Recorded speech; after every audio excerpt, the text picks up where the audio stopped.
Hi, I'm Catherine McNamara from Shadowhunters, Arrow, and Untitled Horror Movie, and you're listening to Kneel Before Pod. Kneel Before Blog presents Kneel Before Pod.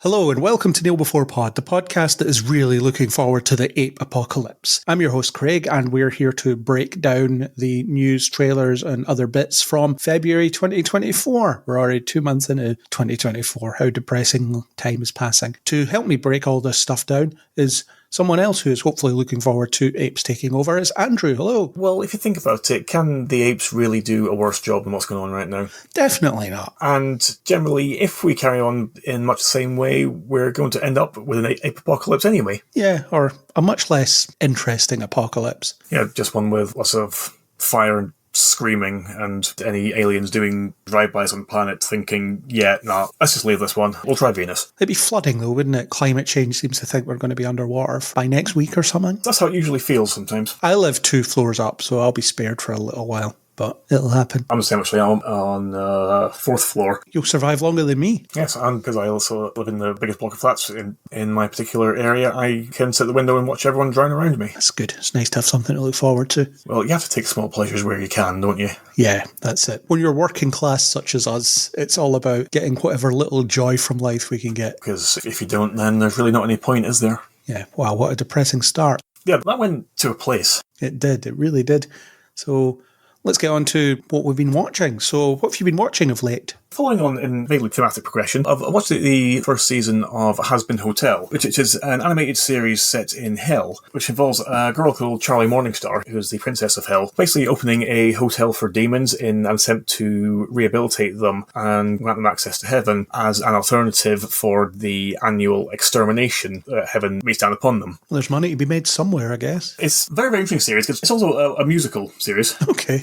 At least twice an episode, the characters belting out these full-on show tune numbers. It's got a very interesting animation style. The colours is almost entirely of black and pink and reds and various shades around that, with a few sort of splashes of yellow or blue here and there, which really gives Hell this interesting atmosphere. And another thing that makes it distinctive is that it is incredibly gay, which just makes it so much more fun. And what's this on? So that's on Amazon. Amazon, okay. So I need to watch it with ads. Afraid so. Ugh. That's a whole other thing.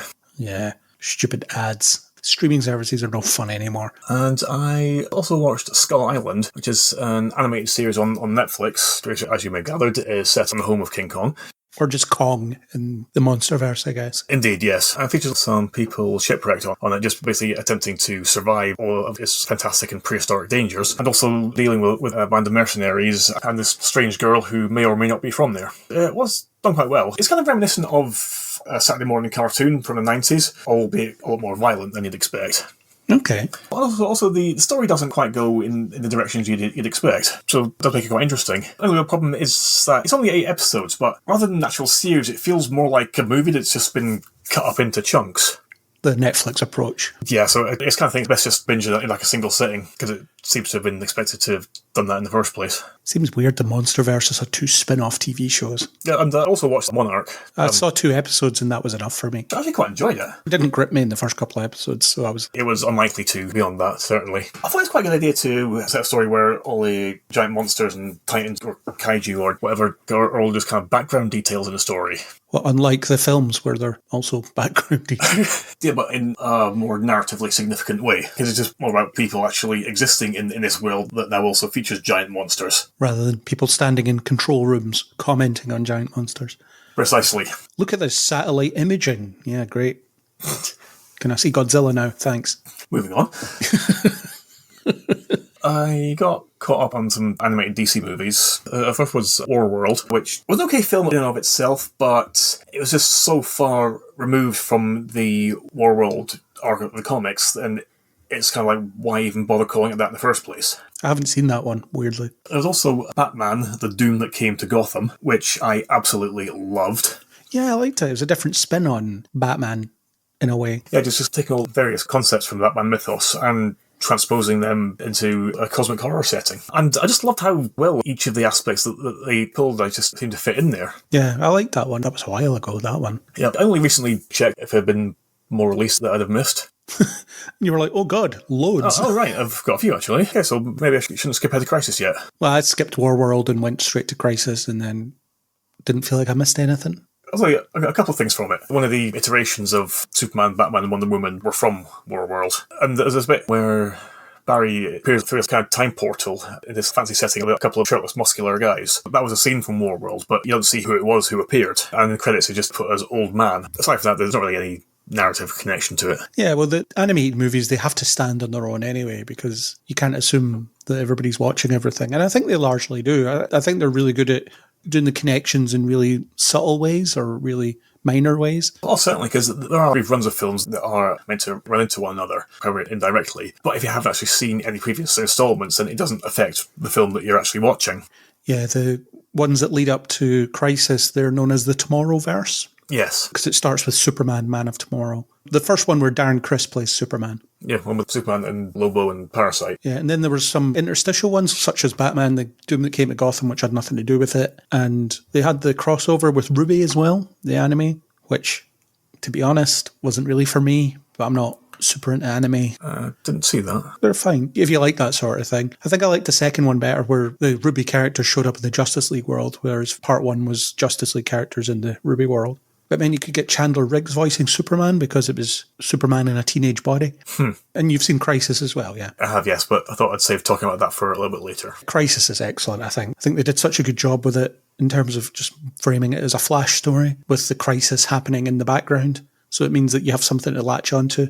I did find that the framing of Barry Justice League Amazing story a little bit distracting, because it's just because I was spending too long waiting for, or just expecting all of the Crisis stuff to start and then dive into that story. And that aspect of the plot just, to me, just felt like a 2-part episode of Justice League Unlimited, say. Yeah, I think it makes sense when you figure out how it all fits together at the end, because it's structured very weirdly, but it's one of those where as soon as you get to the end, you understand how it all fits in. I think it's really cleverly plotted in that way. Oh, yeah, I do totally get that, and I do appreciate it. It's just only being able to appreciate it once you finish watching the film. It doesn't change that you're getting a bit frustrated while watching it. Oh yeah, absolutely. Anything else, or will I move on to my list of things? If they don't have Madam Web on there... Oh, I've got it on there. Okay, then that's cool. Cool. Well, TV, actually, I had to double check this because I have only watched one TV thing over the past month. Certainly new TV thing. Ted, the series that's set in the 90s. Seth MacFarlane prequel to the Ted movies. It's pretty good. It's exactly what you expect from it, but it does some interesting things actually with commenting on various things. I really like the portrayal of his parents and how real it all feels. And I've seen people who grew up in the Boston suburbs area that the TV show is set in talk about just how real it is and how Seth MacFarlane apparently just is on the pulse of exactly what that was like, even though he didn't grow up there necessarily, I don't think, but maybe he knows enough people to draw on that experience and make that part of the plot. But yeah, it's really good. It makes some comments about LGBT representation, all that stuff. It actually digs a bit deeper than you might expect, but also it's equally as you expect. There's a lot of masturbation jokes and drug-taking jokes and all that stuff. So if you enjoyed the Ted movies and you like Family Guy in its prime, then you'll enjoy it. It's a reasonable use of your time. It's only 8 episodes, I think, so it's not going to take up too much of it either. Weirdly, they're 40-minute episodes, but it feels like they could edit it down to 20 proper sitcom-length episodes. That has generally been one of Seth MacFarlane's issues when he's doing his own stuff and has free reign. Sometimes just doesn't quite see what else needs to be taken out. There are like some jokes or scenes or interactions just don't need to be there, especially just not for the sake of a cheap laugh. Yeah, but it's pretty good. Oh yeah, it was certainly fun. In terms of films, I've been watching some random stuff. No Way Up being one of them, which is a film we talked about on the December news pod, I want to say. Yeah, because Chris was on it. It's a story about a plane sinking to the bottom of the ocean. Well, not quite the bottom of the ocean, it would be crushed, but sinking underwater, certainly. And people are trapped inside and have to figure out how to get out. It stands out to me because Colm Meaney's in it, Chief O'Brien. Yeah, absolutely. But he doesn't repair the plane. Disappointing. Yeah, he doesn't get frustrated. He's not an engineer. He's a bodyguard slash surrogate father type, but it's pretty good. It's very low budget and you can see exactly what it's trying to do a mile off, but it doesn't go on for too long. It's quite thrilling in places, suspenseful in places, so you could do worse. It's reasonably fun. It was established maybe last month, or not established, but it's something that I'm known for is I quite like these single location, we're stuck here sort of movies. I seem to gravitate towards them. I just quite like watching someone work out how to keep you engaged when they can't go anywhere. Yeah, I can see that actually. That does track. Maybe it's my growing up on Star Trek, watching all the cheap bottle episodes. That was going to be my next suggestion. Must be. Another one is Upgraded. Camila Mendes. She tells a white lie on a plane and it escalates massively. It's that thing where you're out for a few drinks and you bump into someone, you tell them that you do something that you don't. Someone asks what you do and you say, I'm a lawyer or something. Just have a bit of fun, just to be someone else for a little while. She does that and it escalates quite heavily. It was really good. Camila Mendes is really good in it. I think the stakes never quite land like they're supposed to. Marissa Tomei is really good as a Meryl Streep-esque figure, The Devil Wears Prada, that sort of vibe. It's got a bit of a Devil Wears Prada sort of vibe about it as well. I always like seeing Camila Mendes and stuff. I think she's great and she's really good in this, so it's good to see her surviving after the death of the CW. And Anthony Stewart Head's in it. I think he's just Anthony Head now. I believe so, yeah. I think Buffy was the only thing I ever saw him credited as that. You're a British guy in an American show. You need to have your middle name to appear more distinguished. Yeah. Another film I saw was Players. Gina Rodriguez plays a woman who enjoys playing games with men to hook up with them. And it's this group of people. They have these little games that they play in order to find a hookup for the night. She meets Tom Ellis, decides, I want to be his girlfriend. Then she is for a while. And then she realizes, actually, this guy's not what I thought he was. And then things happen. It's crap. I really thought it was terrible. I almost switched it off. That's how bad it was. It was, Tom Ellis, I could watch this. And then I watched it and I'm like, turns out you're not charming all the time, Tom Ellis. So perhaps you're only charming as the suave Prince of Darkness. Yeah, I don't know if I've seen him in much else. He was in that absolutely god-awful sitcom that Miranda Hart had for a couple of seasons. I saw 2 episodes of it and I was like, nah. He's also in 1 episode of Doctor Who. Oh, yes, he is. The season 3 finale. Tom Milligan, the character's name is. I'm not ashamed that I remember trivia. It's what makes us who we are. Yeah, as opposed to just looking things up on Wikipedia verbatim. Oh, I can't do that. That'd be cheating. And it would kill my processor if I tried to do that. Another film I watched was Marmalade, which has Joe Keery in it. Again, it was all right. It was this sort of Bonnie and Clyde thing, but Marmalade, the title character, is this almost femme fatale type who seduces the naive young guy and leads him on a life of crime because he needs medicine for his sick mother. And it's quite stylish, but it's more style over substance. And it does try to subvert your expectations of what a film like that would be, to be fair. And I think it does it somewhat successfully, but it also gets a bit confusing when it gets messy in its third act a bit. You could do worse, but it's also not the best. There's a review of it on the site. I think I gave it 3 stars. Well, from what you just said, that sounds generous. Yeah, and I only reviewed it because the PR chased me. Sometimes it's, should probably do this. I suppose. Another thing that I got chased for by a PR, but I'm glad that I ended up watching, this was cheating as well. This was where they chased me when they hadn't sent me a screener in the first place. Oh no, they sent me a screener unprompted and then chased me for it a couple of days later. I was like, I never asked for this. And it's a film that was also out like in Australia 2 years ago as well. But it's called Monolith, and it's this podcaster who decides to do a mystery investigation podcast about this alien monolith, or these alien bricks as it ends up being. And she looks into the background of them, the effect they have on people, the effect they have on her as she investigates them. And she's basically on her own for the entire film, other than when she talks to people over the phone or over Zoom or whatever. But she's the only visible character in the film. And it's really well done. It's really eerie and claustrophobic and unsettling. And I was gripped by it from start to finish. So you as a horror aficionado, you might enjoy it. Yeah. How much dialogue is there in it? Loads. She talks to loads of people throughout the film when she interviews them. She talks to herself as well. And she talks to people over the phone. So there's quite a lot of dialogue. Again, it's another single location. I was just going to say, yeah. Just tell me that someone won't leave the location for the entire film and I am in. I'm all for it. The way it's described, though, I thought it was maybe going to be like a Screen Life thing, but it's not quite. It is actually following her around the house that she's in. Okay. And you get some views of Screen stuff and whatever, but it's not a Screen Life movie. Might enjoy it. It's 2 years old, but it's only just out here, I think, in the UK, so worth watching, for sure.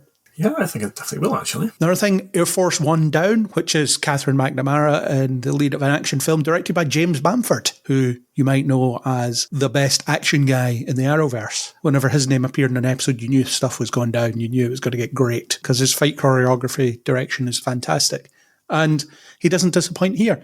The plot itself is a bit thin, and Ian Bohen, he was in Teen Wolf. He plays the president, which feels very miscast. Yeah, I really can't picture that, actually. Yeah, but part of the plot is he's kind of useless as the president, isn't he? And it plays around with that. Like I say, the plot's very thin, but she's very good. And it doesn't keep you waiting for very long before she has to do action stuff. And when it delivers on the action stuff, it's really good. It's only like 90 minutes long. And maybe sometimes it does overstay its welcome a little bit, especially in the beginning where it's like, come on, do something, hurry up. But it's enjoyable. I mean, if you like Catherine McNamara in action roles, then you'll like it. And she is generally pretty good in action roles. Yeah, she is. Well, she's done enough of it. And especially having appeared in action-heavy TV series, she'll have done quite a lot of it constantly. Yeah, and worked with Bamford before as well. Quite so. So there's that. You can watch that. And if Violet's counting, that's mentioned 2 of my girlfriends, quote unquote, already on the podcast. Yes, with that number only set to increase a few minutes from now. Yeah, that's true. The last thing was Madam Web, which is a disaster. It's a complete disaster. And I was entertained actually throughout. I was getting my entertainment in the wrong places, in the unintended places, but I was very entertained. There is a long podcast about that and the state of the film industry that you can listen to. We brought back Darren Mooney for it. He's a journalist who has to look into this sort of stuff for a living. So he has some idea of what he's talking about. And we really tore apart the industry that allows such a film to exist. It was dreadful. And it basically makes all the good actors in it look like bad actors, and all the good production people in it look like bad production people. It is almost baffling to wonder how something can so miserably fail on every single fundamental level, to the extent that you don't even know where to start with it.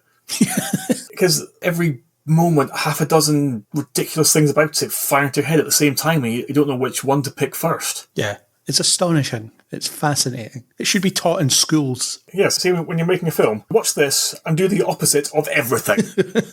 Pretty much. And Dakota Johnson in her press tour for it has been a delight as well. She doesn't have to toe the line because she knows she'll be fine, so she just says what she's thinking. My biggest realisation was when I had a look at some of the people responsible for it, and it turns out it was at least partially written by the same pair of gimps responsible for Dracula Untold, Gods of Egypt, and The Last Witch Hunter. And Morbius. God, that makes it even worse. I actually quite like Dracula Untold. I don't mind saying that. I think it's just for me, just because I've seen so many takes on Dracula and so many things, I couldn't even begin to tally them up, which is actually a topic we're going to get into later. So I just felt it wasn't distinctive enough to make it stand out truly. Yeah, it's kind of forgettable, but there was something I liked about it. And obviously it starts the trend of Charles Dance trying to set up universes and failing. Yes, it was also Ghostbusters. Yeah, that's true. Also, the writers wrote Power Rangers, which was pretty good. The 2017 Power Rangers movie. Didn't realise that, actually. I missed that one. Must have been paying enough attention. Yeah, well, you'd be forgiven. But you can listen to the long podcast where we tear that apart. It was a good discussion, I think, and well worth your time.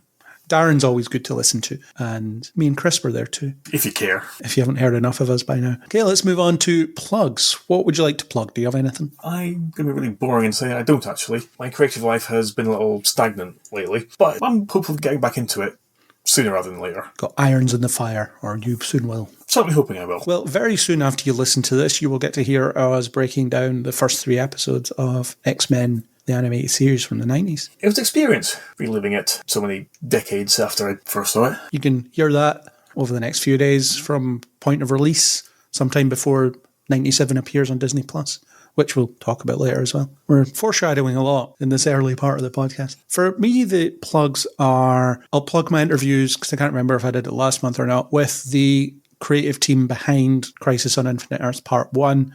I did a 10-minute junket interview with Jim Krieg, Butch Lukic, and Jeff Wamister. So that's the supervising producer, the writer, and the director. Not in that order, I don't think. I think I said it in the wrong order. But anyway, it's those 3, because someone decided that doing 10 minutes junket interviews with 3 people being interviewed by one person is a good idea. It's not. It was chaos. There was a point where I realised the director hadn't said anything, so I had to just ask him a question directly because I was running out of time. I also interviewed Nolan North, who voices Green Lantern in those movies, and he was great. I love him as Nathan Drake and a bunch of the other voice roles he's done, and he was great to talk to. I got him started talking about Uncharted. I was like, I'll ask you one question about Uncharted, and it ended up making the interview run over time, to which the PR put in the chat, this was the last question. I don't know if that tone was supposed to be attached to it, but it felt like it. Some poor sod was sitting in the Zoom waiting room expecting to be on now, and here he goes. That was good. I also interviewed an actor called Alessandro Miro, who's in a film called Puppy Love, which stars Lucy Hale and Grant Gustin. It's a charming little rom-com, and it stands out a bit because it's R-rated as well. So if you want to hear Grant Gustin swear, then you can watch that. He swears. I didn't know he could, but he can. Yeah, I've definitely never experienced that. So it's pretty good, and he's in it in a key role, so he gets to talk about what it's like working with Lucy Hale and getting punched in the face by Grant Gustin as well. So that's worth a listen. He's a cool guy. And I don't know when it'll be out, pretty soon, but I did an episode of Academy Watch with our new recruit, Bo Nicholson. It's his podcast over We Made This Network, where he breaks down Oscar movies. So we did an episode on Spider-Verse, Across the Spider-Verse, which makes the third time I've podcasted about that one movie. You'd think I wouldn't have much else to say, but turns out I do. Well, it was a very good movie. So that'll be either out by now or out soon. It's either in the show notes or a link to Academy Watch is in the show notes. Don't know which, because I'm not clairvoyant, funnily enough. Are we still doing that running joke about a time travel podcast? Yep. Oh, yep. It will always be relevant. Never know what's happening. That's at true. Time of recording, there's a catchphrase. I can only say this is true at time of recording. I don't know when I'll get this edit done. It could be April. Who knows? I hope not. Wouldn't want to sit with something for that long, especially a February news podcast. Yeah, I think people might be a little disappointed if you found out something out at that point, because they might wonder if actually you'd end up time travelling. Yeah, maybe it's part of the mystique. Anyway, let us move on to some trailers. So we're going to start with The Ministry of Ungentlemanly Warfare, which is another film where Henry Cavill is trying to be James Bond, but isn't James Bond. I think this looks really energetic and fun, actually. I think it looks like it'll be a good time. I am definitely in agreement, and I think Henry Cavill would be great in it. Yeah, I'm a bit funny about Guy Ritchie, actually. I don't always like his stuff, but when he gets it, I think. I imagine that there will be quite considerable historical liberties being taken with the story. Definitely. If nothing else, then I would certainly be very surprised to learn that a group of glorified mercenaries in the 40s undertaking missions would behave in exactly the same way the characters in Guy Ritchie's Wide Boy crime capers do all the time. Yeah, there'll be liberties. And it does look very larger than life as well. It doesn't look like they're shooting for historical accuracy. No, it just shooting for fun, really. Yeah. Entertainment. I will most likely give it a watch. And the thing I just love about it is the actual title. I know that's what the division, if you like, was initially called, but is there something so incredibly upper-class, Englishly euphemistic about it? The Ministry of Ungentlemanly Warfare. Yeah. And there's a lot of highfalutin accents in it as well, isn't there? Even Henry Cavill's having a go. Which is always fun. He'll never get to be James Bond. He's too old. And also, by this point, if he ever did, then it would just look like an imitation of everything else he's ever done. Yeah. Plus he's doing Warhammer soon. He doesn't care. Exactly. He's basically living out the fantasy of his 12-year-old self. Yeah. And he's super ripped. Not really fair. I'm in all this nerd stuff and I'm super ripped. What are you doing with your life?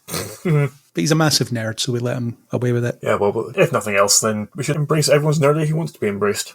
Yeah. Argyle is one of the things I forgot to talk about. I thought he was fine. He's good in it. Stupid haircut, but he's good in it. Matthew Vaughn. I like Matthew Vaughn. I don't think it's his best film, but it's okay. Yeah, pretty much. That's exactly my thoughts on that. Let's move on to Palm Royale, an Apple TV Plus thing. It's one of those trailers where I'm not quite sure what it's getting at. Is it maybe about the falseness of class and prestige? Is it the sunny coating over a dirty, corrupt world? Is it none of those? Is it some of those? Is it a mix of those? Is it an outsider trying to worm her way into a place that she feels she belongs, even though deep down she knows she doesn't? And people who already live there won't ever let her forget about it? Dunno. I generally find stories about people who are disgustingly wealthy not particularly engaging, just because the problems of so many people basically stem from money. And so because this is something that these people will never have to worry about, then it sometimes seems like any drama in their lives is practically manufactured. That was kind of the hook in the OC when that was on, wasn't it? These people have no problems, so they have to make problems. Yeah, but honestly, my basic reaction to watching it can be summed up with a quotation from that black woman, can't remember if her name was mentioned, but it's just stating, "I don't concern myself with the shenanigans of vapid poons." That's generally how I felt about the whole thing, really. I do really like Kristen Wiig as an actor. I think she's fantastic. But there just wasn't a single moment in the trailer that really sparked any interest in me. On my notes, I've got awesome cast and Ricky Martin. Don't know what he's doing there, but whatever. Yeah, it was a choice, certainly.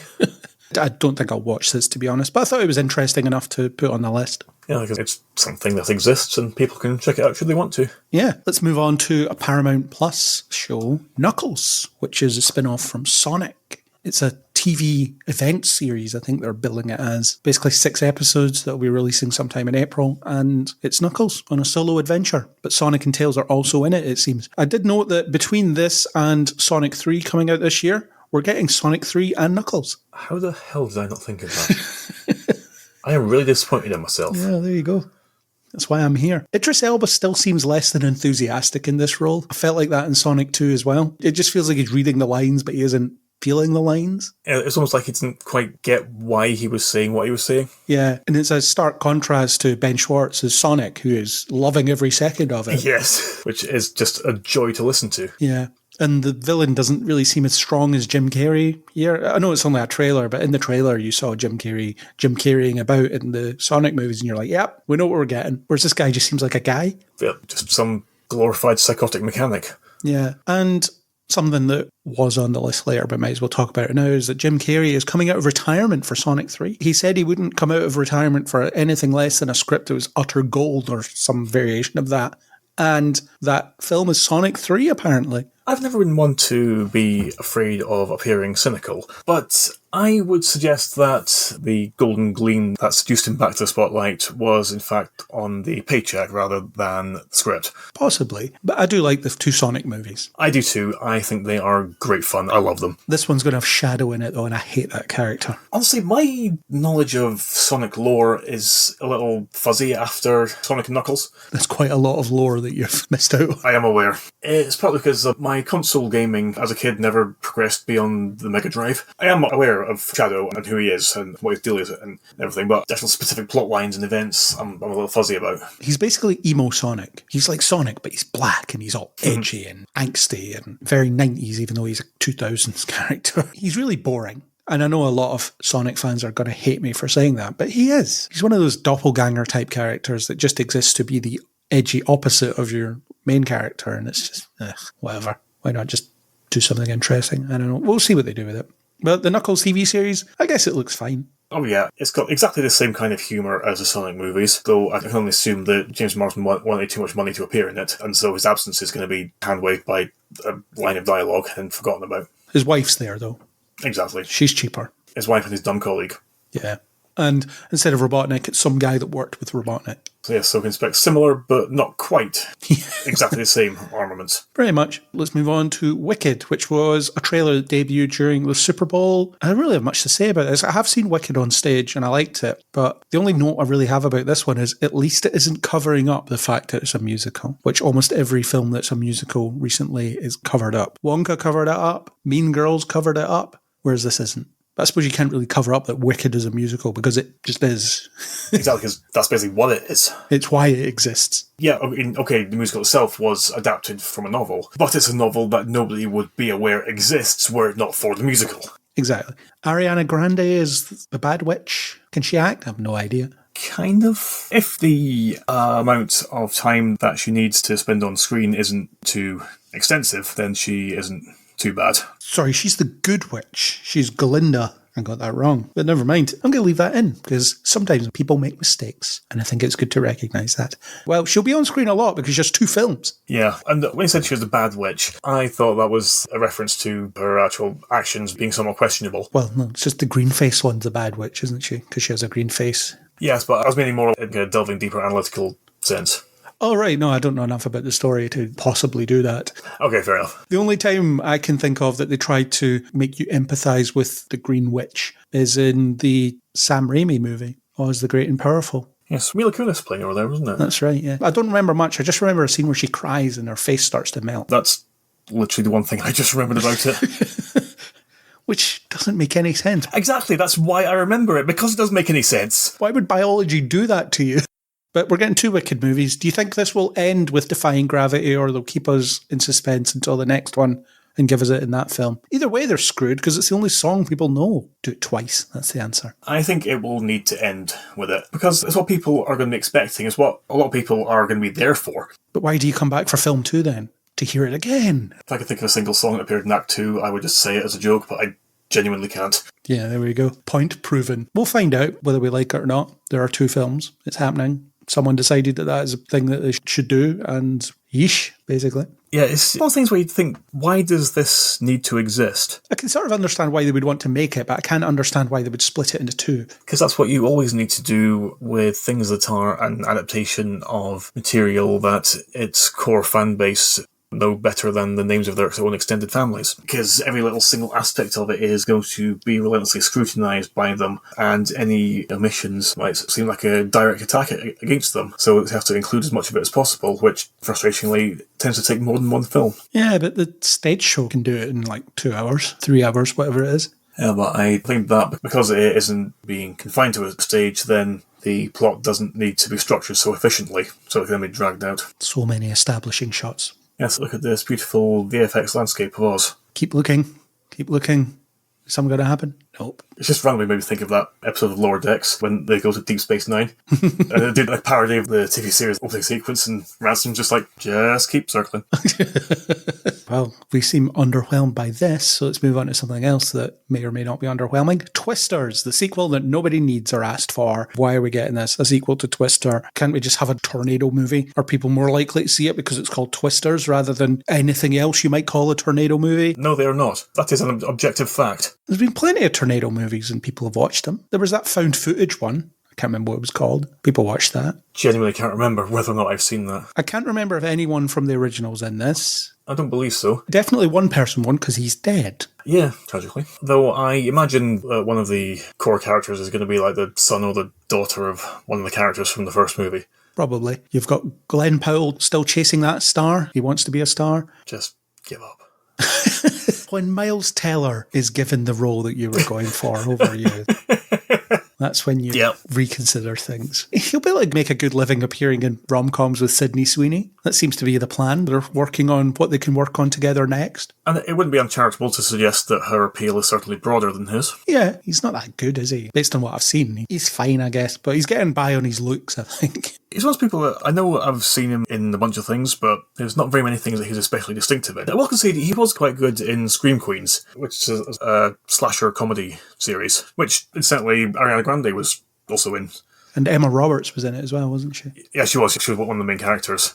They're just magnificently bitchy throughout, which is what she does best, really. But yeah, aside from that, he's kind of indistinct, just there. Well, speaking of indistinct, this looks like a pretty standard tornado movie. It looks like it's doing all the stuff that you would expect from a tornado movie. Look at the size of this tornado! Why do we chase after these again? Oh no, there's 2 of them. And then you have the really dramatic reveal of the title where it's like T, then a few more seconds, W, and a few more seconds.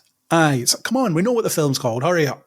Yeah, this is not as dramatic as you think it is. You might think that you are recreating the sense of existential dread that the title reveal did in the opening minutes of Alien, but you're not, believe me. Another note that I have is Twisters are doing it for themselves.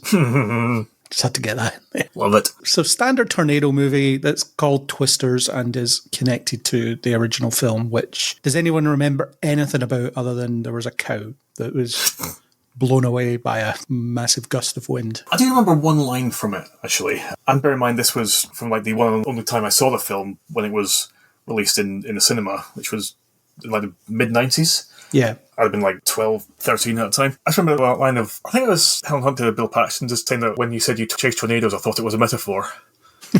Even as a little kid, I just thought, that is dreadful. That is appalling writing. People do not talk like that. Obviously, I didn't articulate it in such a manner at that age, but that was basically what my thoughts were saying. Well, there's another one we're underwhelmed by. We're off to a good start here. Yes, well, hopefully the next one will be a bit more enthusiasm. Yeah, let's move on to Kingdom of the Planet of the Apes. And I am enthusiastic about this. I'm really excited about it. I love the worn away human world aesthetic. I like that they've massively departed from the original Planet of the Apes, as in the Charlton Heston one. Although there are some visual nods to it in this, like the woman bound on being dragged along on the beach. That's very reminiscent of the original film. And also the young woman, Nova, is actually a character from the original movie. Yeah, I did have that as well. I love the trilogy, and this is set a couple of hundred years after, so ape society is really on the up and up here. And the one thing that really interests me about this is you have to take it in a different direction because the twist is so ubiquitous now that you can't pull it off again. Exactly, and to try to do so would be meaningless. Yeah. Also, if you watch the original film, even, well, knowing the twist, but it's pretty obvious that they're on Earth from early on. I've seen at least 2 different editions of a DVD that actually have that final shot as its cover. They're just assuming people know. Yeah, exactly. My first exposure to Planet of the Apes was The Simpsons, probably. The musical starring Troy McClure. So this is going to be a very weird and distinct take. My first experience of it was actually a parody of it that was done in some Hanna-Barbera cartoon or other, which I watched because there was a bunch of old episodes of stuff that was recorded on a VHS at my grandparents' house that me and my sisters would always watch when we visited them. And then after properly experiencing King Kong, then I was able to recognise that was what it was a parody of. Obviously not the kind of nuance you take in when you're 5 years old. Yeah, so that's, I think, a lot of my touchstones for pop culture stuff is seeing it on things like Looney Tunes and The Simpsons before I ever was aware of the original reference. I think a lot of people are like that. Yeah. It's just that thing when you're watching stuff in the 90s, you're getting a lot of references to old pop culture stuff and you don't know the reference because you're too young to have seen the original thing. Exactly. So you just know it's a thing you're being shown. You don't know what it means. Yeah. And the Planet of the Apes musical from The Simpsons is genius. It's brilliant. Not going to argue with that. And this looks great as well, the actual film that we're talking about. I can't wait to see this. I think it's going to be insane. The visuals look incredible and it looks like it's really getting at something. I don't know what the actual theme will be. I don't know what it's going to be saying about our world, whereas it was much more obvious what the other 3 films were saying about our world, but it's only the trailer, so that's fine. And it's weird that Andy Serkis isn't involved in any way. I was just going to say that, yeah. I could imagine that there would have been quite a temptation to bring him back as a different character. Yeah, or just as a consultant. Here's how you act like an ape. That's true, because he's kind of got quite good at it now. Yeah, he's the mocap guy. So this should be great. And I wonder if they will do some kind of riff on the missing ship story, because that's referenced in the first film. It was, yeah. Oh, I think that was more as a reference, rather than any kind of real commitment to doing anything with it down the line.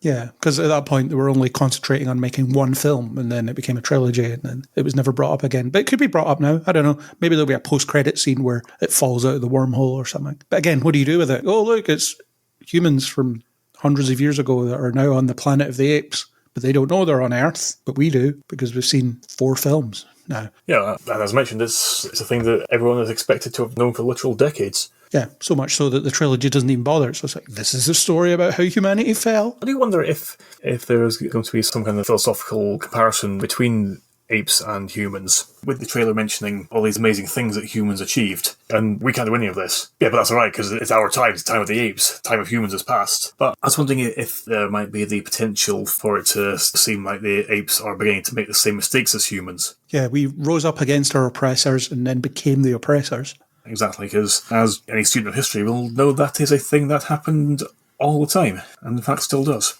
Yep. So, we'll see. Hopefully it will have more than kick-ass visuals. I think it will.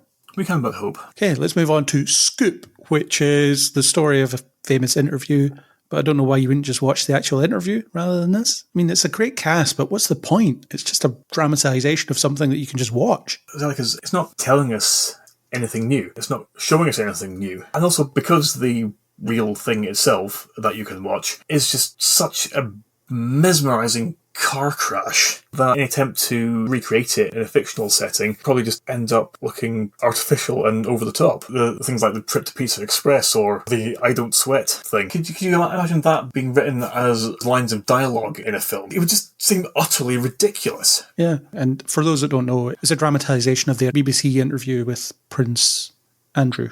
Yes. You can look up what he did if you want. But the interviews itself, you can just watch it on YouTube. And then you can choose between 5 million different people's takes on it. Yeah, neither of us are too excited about this then. Yes, why just recreate a thing that already exists? Yeah, why are you making this? Seems meaningless. It was like a year ago or something. It's not a matter of historical record that you want to dramatise. Well, it is, but not that long ago. But yeah. Let's move on to a couple of horror things. We have Longlegs, which is Micah Monroe and Nicolas Cage. My only real note on this is meh. It looks like the trailer for any other horror film I might have seen. Yeah, and it also follows quite a popular theme of titles of horror films referring to things from childhood. Well, I'm not quite sure how ubiquitous this one might be if you're not Scottish, because perhaps the first time I read the title, the only thing that came to my head was that poem, Skinny Monkey Longlegs. Does that mean you might see Nicolas Cage put on a Scottish accent? I generally have a quite physical aversion to American actors attempting Scottish accents because they are almost always dreadful at it. Yeah, but if it's Nicolas Cage doing Exactly, yes. Just because it's Nicolas Cage. that might be the only appeal of this film, and then if he's not doing a Scottish accent, then what is it? Yeah, and the only other comment I actually had about this was just to mention that I kind of would have thought that Micah Monroe would have been a bigger star by now. Yeah. Because after being in It Follows and The Guest, kind of seemed like she was, if nothing else, at least on her way to being kind of a contemporary scream queen, but she knows people just sometimes there. She also did Independence Day 2. She did, yes, which I barely remember. Most people don't. You as the horror aficionado, you must feel like you've seen this a billion times, whereas I've only seen it a million times. Yeah. Also, I did like the imagery that was used in it for what it was, but as you say, that there's nothing especially distinctive about it. It's just mixing together bits of religious horror in one bit and folk horror in others, but neither with anything particularly memorable about them. Yeah. We'll wonder if the next one will be the same then. Tarot. And it does have the line in the trailer on the screen that says, "Fate is in the cards." Because you had to say that. I feel like this also looks pretty standard, although I did like the parking sensor bit. That was quite interesting, actually. It's a cool touch. The closest thing I can think of that kind of thing being used is the motion sensors on the assault rifles in Aliens. Was there not a Paranormal Activity where it was the Kinect and you saw the beam being broken from the Xbox Kinect? Possibly. I haven't seen that film, but I've seen that bit. Most of that whole series is one big blur. I've only seen the first one and I didn't like it. And a lot of what's in that series blurs with other similarly themed things I've seen, so I can't always remember what bit comes from what film. But this one I think looks even more standard than Longlegs, because basically you have a setup of a group of obnoxious, idiotic young people mocking and disrespecting the idea of supernatural forces, and then run afoul of those same supernatural forces. Do you think this was maybe made as a response to Talk to Me? I keep wanting to say Talk to the Hand every time. Every time. I stopped myself this time. I didn't actually say it. You even called it that when you first messaged me about it. Yeah, I know. I said, I've seen Talk to the Hand. Very sinister. The idea of Talk to Me was this amazing low-budget thing that just came out of nowhere and took off. And then this feels like we're trying to replicate that, but we're too glossy and have too much money. I was certainly getting similar vibes from it, but it certainly seems like any replication has been done without properly understanding what it was about Talk to Me that was so fantastic. Yeah, because, I mean, it's very similar, isn't it? It's the idea of we have this thing and we can play juvenile games with it, and then, oh God, what's happening here? Whereas in Talk to Me, that was used as an entry point for exploring themes of loss and trauma and emotional vulnerability, whereas this is just a bunch of people being killed one by one using themed deaths. Yeah, the card says that you're going to die this way. I will say, I genuinely can't actually think of another instance of a deck of tarot cards actually being used in this way, this specific way anyway, so I can at least give it that. Yeah, I'm surprised they haven't done a million tarot card movies. Exactly, yeah. Seems like an open goal, really, doesn't it? As a concept, anyway. And especially when you have cards like the Fool, the Magician, the Devil, and, of course, Death, the one that everyone knows. But death doesn't mean you're going to die, it means something's going to change. That's what I always remember. Kind of, yeah. There's more to it than that, and also the meaning of any tarot card is influenced by the meanings of the ones around it. But yes, as with any of the other cards, it's not literal. I remember I had a tarot reading once. It was, this is hilarious, it was in Witherspoons. What? If someone could really tell my fortune, would they be doing so in a Witherspoons? But yeah, you could go in and you could sign up and do this. And the first card she drew for me was the death card. But I just remember saying, don't worry, that doesn't mean you're going to die. It just means that something will change. And then my prediction was that I was going to make a lot of money, but work really hard to get it. Could not be more wrong. I would say I work hard, at least at this, but maybe not so much on my day job. Hopefully my manager's not listening. But yeah, I don't have a lot of money. Honestly, that's the kind of prediction of someone's future that you would get on a trip to Brighton or somewhere. inside a stripy tent, and a woman in a long black curly wig holding a crystal ball and makes predictions in a badly offensive Romani accent. Yeah, it's all hokum as far as I'm concerned. But this film, I don't know. I don't imagine I'll see it. Unless it comes out and everyone's like, that's amazing, you should see that at the cinema, and then it's 2 months later and I haven't seen it at the cinema. Just like with Talk to Me, which I'm gutted I missed at the cinema. I probably will see this. Is that just because you see almost every horror film that appears? Yeah, very much. But it's not one I have even the slightest degree of anticipation for.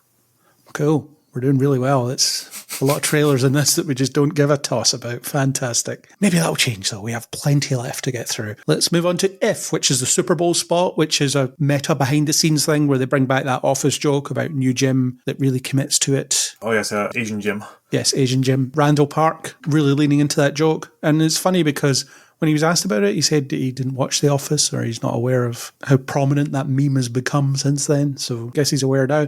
But I love that Ryan Reynolds just really goes for it, really leans into these things. And they do the whole behind-the-scenes thing, but you have Randall Park instead of John Krasinski. Yes. Doing the interview stuff, saying exactly what John Krasinski would say. And you have all the stuff about, we're trying to make a live-action Pixar film, which is the comment I made when the first trailer came out. I said, this looks like a Pixar film, but in live action. So I don't know if that was a soundbite at the time or whether I just predicted that that's what this was. I'm going to go with the latter, where it makes me seem really smart for figuring out what the point was. I think this is going to be great. Yeah, it looks like a lot of fun. Though it did seem to really want to make the point that If is actually an abbreviation for imaginary friend. It is to make sure we properly understood that. That is the idea we're going for. After people didn't understand that Nope meant not off planet Earth, really need to hit people over the head with it. And also when things are acronyms, then people also end up discussing actual titles as well as the films. So the amount of engagement that they get would be almost doubled. Definitely. Not much to say on this. It's a behind-the-scenes featurette that's very meta, which is Ryan Reynolds' thing. So cool. We will watch this with interest. Yes, and if nothing else, just see what the actual thing itself is like. Let's move on to Challengers, which is Zendaya as a tennis prodigy who's injured and some stuff happens to her. I think the film is going to be about how fleeting fame is if you're only famous for one thing, and what do you do after that thing is taken away from you. The threesome scene broke the internet when it was in the first trailer, so they put it back in this one. Naturally. I think it looks like a great showcase of what Zendaya is capable of. I think she's excellent, and something's clearly attracted her to this role, so it's definitely one to keep an eye on. It was also supposed to be out long before now.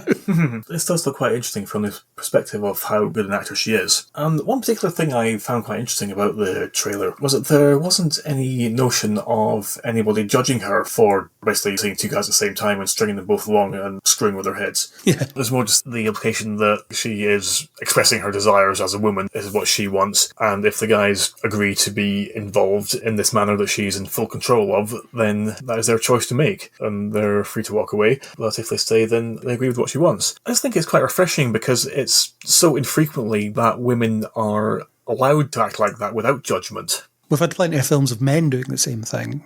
Exactly. Yeah. So to have a woman doing it, but not have it be shown as being something sinful or something she's supposed to be ashamed of, I think it's a step in the right direction. Yeah, I'll definitely see this. I think it looks really good. And I like Zendaya as well. I don't think that I've seen her in an awful lot, but I've always enjoyed her in stuff that she'd be in. Spider-Man, for example. It's in 3.5 minutes of Dune. Yeah, she isn't in that much. By the time this comes out, I'll have seen a lot more of her in Dune. And I've never seen Euphoria, but it sounds like it'll be excruciating. Yeah, same on both counts. Jana did watch it a while back, and she was telling me about bits of it. A lot of it being themed around how uneasy she gets watching people considerably younger than her going at it. To be honest, I kind of agree with her. But yeah, it just really doesn't sound like the kind of thing I would enjoy that much. And so I haven't ever bothered with it. It was Reportedly unpleasant for all of the actors in some way or another. In the way that they say, we were making great drama here, but it was unpleasant to be around it. It was just one of those really immersive sort of experiences. Yeah, so kind of like they're proud of what they've done, but they're also glad that it's over. Yeah. Well, it's not. I think there's another season to come. But anyway, Challengers. Looks good. Yes. Indeed. We'll definitely watch it. Let's move on to Spiderwick Chronicles, which I don't have a lot to say about. It looks not bad. A good young adult adventure series. I'm sure it has an audience. I'm not sure it's me. It looks like it would be quite at home on the CW back in its heyday. I haven't read any of the books that it's based on. Same. But I do remember the film that came out in the mid-2000s, I believe it was, which I actually really, really liked. I thought was really good. Not just as a kids/YA fantasy thing, but as a legitimately good movie just on its own merits. And so I just hope that this manages to do the same. It'll have more time to play around with the story, I guess. Exactly, which, as we mentioned earlier, can be quite a sticking point for fans of books. Yeah, so we'll see. Next up is Boy Kills World. My first note is the voiceover thing seems like it's trying too hard to be funny, which I found quite off-putting. But it looks like it's some really good action. There's a variety of locations. There's a lack of rapid cutting. It seems coherent. And I can't believe we still have to point out that action stuff is doing that, because that should just be the way it is. Hey, the action looks competent in this. Who'd have thought? You're actually not going to believe this, but this doesn't look terrible. This was made by someone that knows what they're doing. I'm not even sure they were allowed to do that anymore. I thought John Wick was going to herald this new age of competent action movies. And to some extent it has, but it only seems like the competent ones are made by the people that also made John Wick. Yes, and there was also the issue that the main takeaway from that movie wasn't that people wanted more competently filmed and stylishly shot action movies, but rather they wanted movies about middle-aged men on a rampage. The wrong lessons. It's a shame. But this voiceover aside, I'm always keen to see competently done action. Yeah, and having some psychotic inner monologue narrated by H. John Benjamin is certainly a choice. A very deliberate one made by someone who knew exactly what he was doing. Possibly didn't think through how other people might react to that, but you certainly can't argue that he achieved what he wanted to. Yeah, definitely. And it might not be as obnoxious in the final product. Maybe it is just something that they've boosted for the trailer. Yeah, and there's also the factor that Sam Raimi does love embracing the utter absurdity of anything he's involved in. And I imagine that the trailer is more indicative of that concentrated rather than how the entire film is going to be throughout. Yeah, hope so. All right, let's move on. Borderlands, the next video game adaptation, because as we discussed in the Madam Web podcast, tease for that, it seems like Hollywood is learning the wrong lessons from things and is just going to move on to milk video games for all it's worth until people don't want to see them anymore, like they did with superheroes. It's the cutting down a chunk of the Amazon rainforest, farming on it for a while and then moving on, and that land is unusable. It's kind of the approach that Hollywood seems to be taking with franchising. This looks decent. I've never played Borderlands, so I don't really know much about it, but the aesthetic does look very video gamey. It's all vibrant and colourful and everyone's acting really video gamey, so it seems like they've nailed the aesthetic anyway. The aesthetic certainly, but just having a brief cursory scan of the comments on YouTube, it seems like existing fans are taking issue with the casting. Largely boiled down to Cate Blanchett's too old, Kevin Hart's too small. And there was also some swapping of characters around. There's a couple of characters from the first game that aren't here, a couple from the second one put in their place. It's not a series I'm familiar with, I haven't ever played them. But just from that outsider's perspective, this looks like it's going to be a whole lot of demented fun. Could be. It's just going to utterly play up to its own inherent sense of ridiculousness. It's an arena-based game, isn't it, I think? Probably has an arena mode, but I imagine there'll be some story campaign mode as well, though. I should have looked this up before, but I'm going to do it now. Borderlands is a 2009 action role-playing first-person shooter video game. Okay, so it is not an arena game. I remember the box picture, but that's about it. It is quite distinctive. Features the ability to explore the in-game world and complete both main missions and optional side quests, either in single-player or online cooperative gameplay. So fans might hate it. That's a good start. You've changed our thing. We hate it. Okay, so we're bringing out something that's exactly the same as this thing that you love. Okay, now we hate it. Yeah, just play the game. We'll see what happens. Let's move on to Irish Wish, which is another one of Lindsay Lohan's collaborations with Netflix.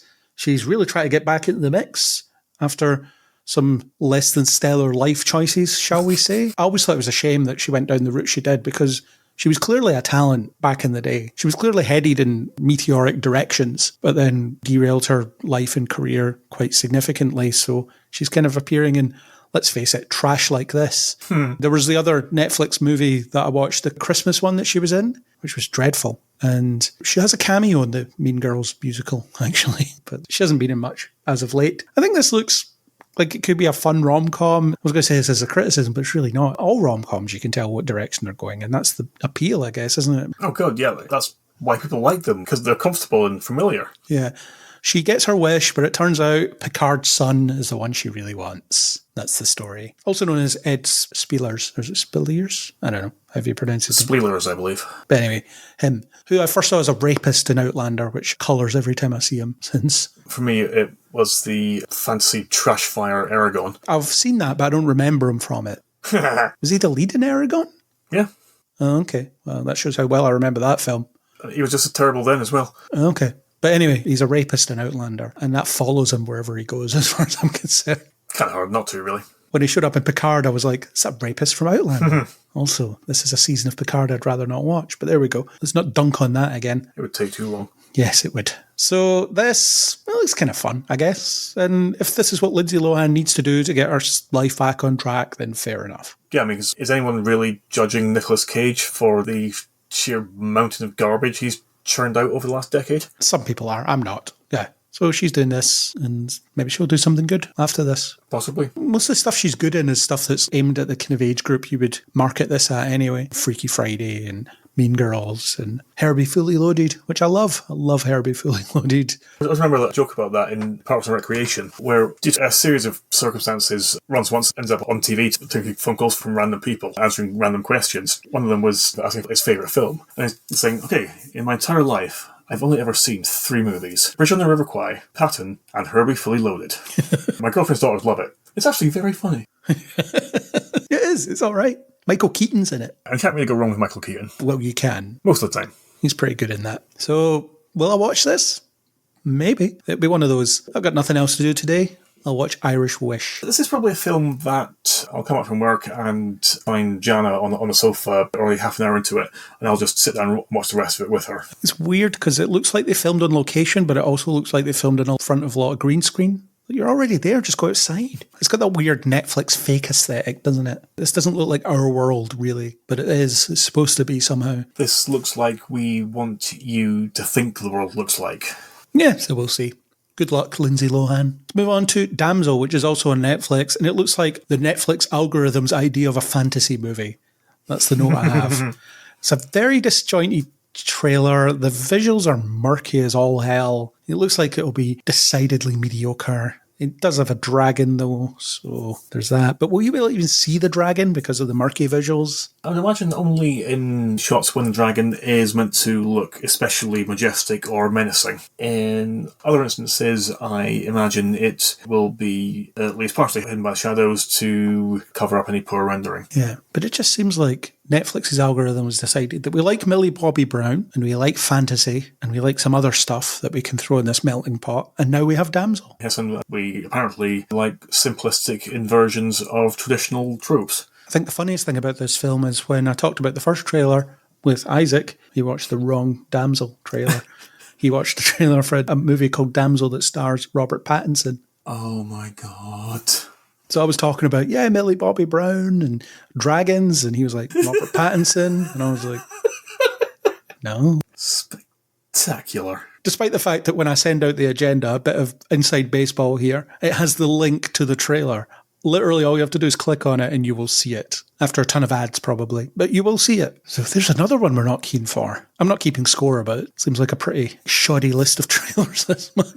Yeah, but we are about to get into a bit more positivity fairly soon, I think.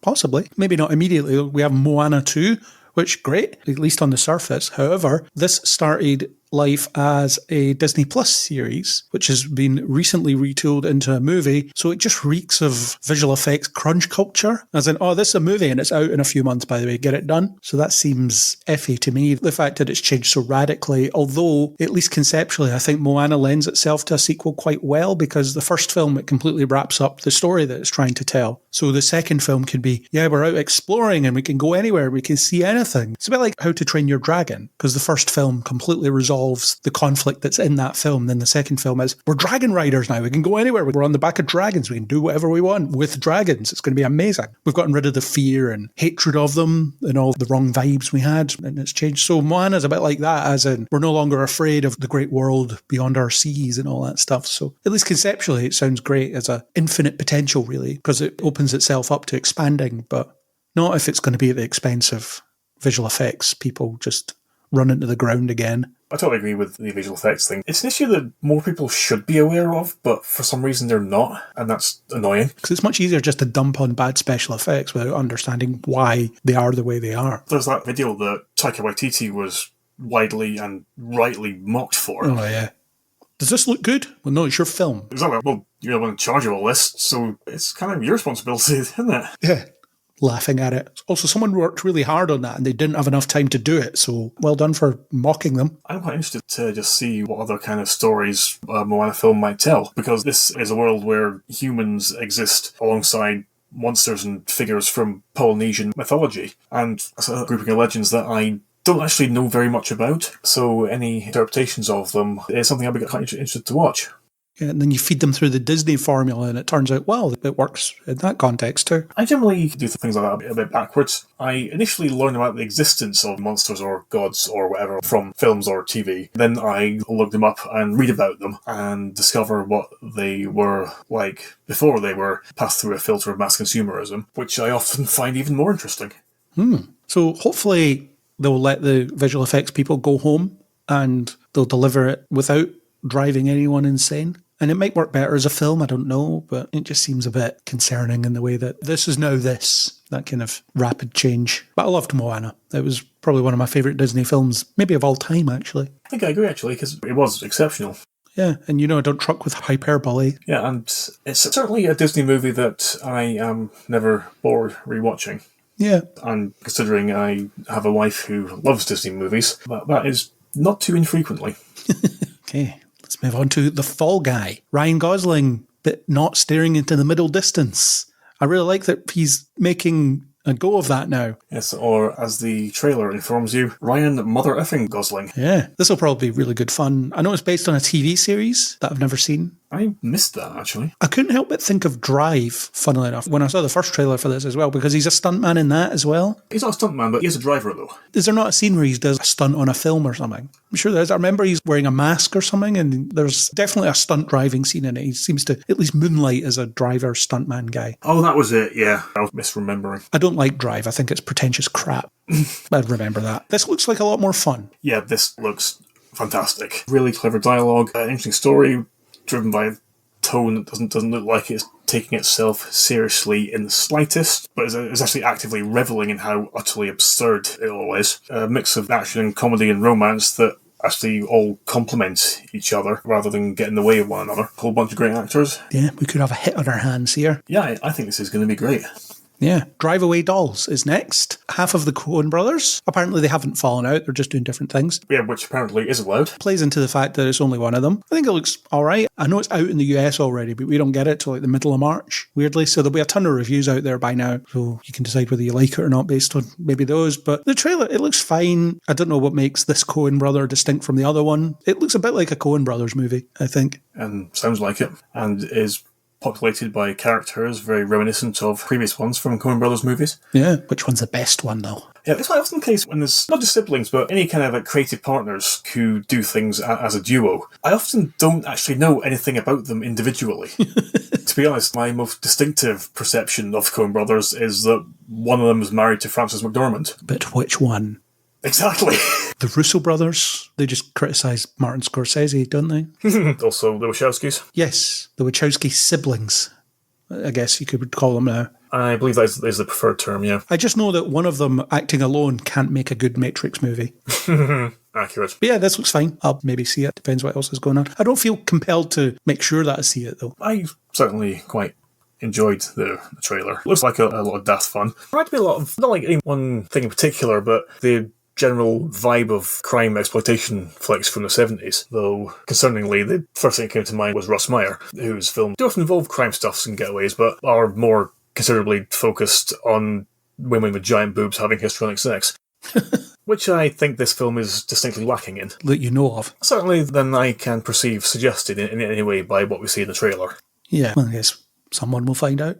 Or you could find out now because it's already out. Weird delay between the US and the UK. I did also just want to mention that I'm quite encouraged by one of its central characters being played by Geraldine Viswanathan, because she's actually really, really good. She was the girl who played John Cena's daughter in Blockers. Oh, yeah. But also for the last few years, she's been part of the ensemble of this anthology comedy series called Miracle Workers, which is actually very, very good. And her presence in each season of it is quite often paired with Daniel Radcliffe in a variety of daft roles. She's got very good comic timing and a sense of just how much to play up to any given moment. So yeah, I'm actually quite looking forward to seeing how she is in this. Cool. Well, you're more enthusiastic than I am. I'm not unenthusiastic. I just don't feel like I need to see it immediately. I can get that, but for me, it's going to be kind of a sooner rather than later thing. Fair enough. Let us move on to Civil War, which is the South shall rise again, kind of. Some states in the US break away from the United States and there's a big civil war. Alex Garland is always interesting, so his stuff is always worth a look. It's obviously a clear commentary on where the world might be heading if we don't watch out. Quite an unsubtle commentary, which again I think we need right now. I think we need these things to not be subtle. This is your world and you don't want that to be your world, so stop it.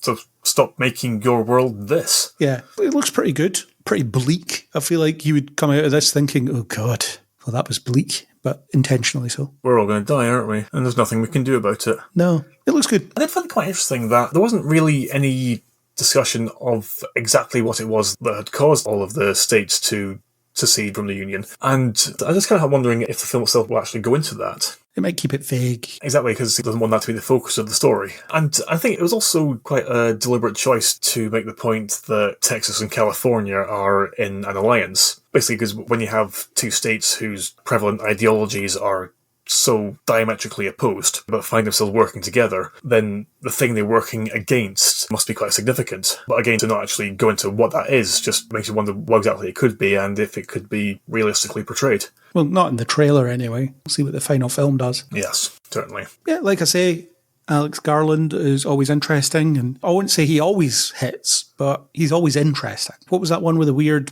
barrier that came up? The Netflix movie? There was that weird barrier that they walked through. Can't remember what it was called. Never Let Me Go. No, that's not the one I'm thinking of. Annihilation. That's the one. Oh, that one. I didn't think it was great, but I was interested in it anyway, at least to some extent. I think the best thing he's written has been Ex Machina, though. I will feel you that Ex Machina is an objectively fascinating film, but just for me personally, because I love Dredd so much, it is absolutely one of my favourite films.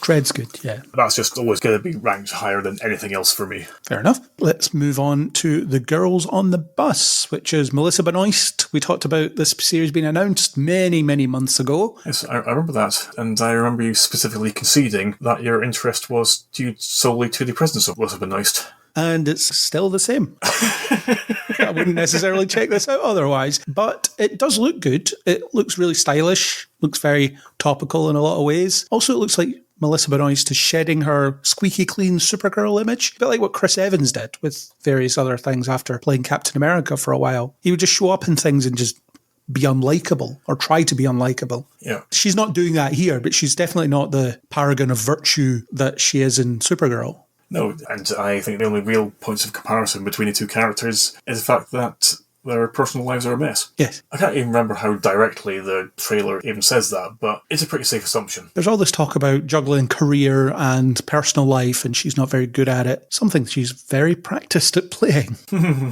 Although this time it's only one career in her personal life rather than two careers in her personal life. And oddly enough, both of which involve being a journalist. Yeah, but maybe this one she'll be a journalist that knows what she's doing. A journalist who actually does her job.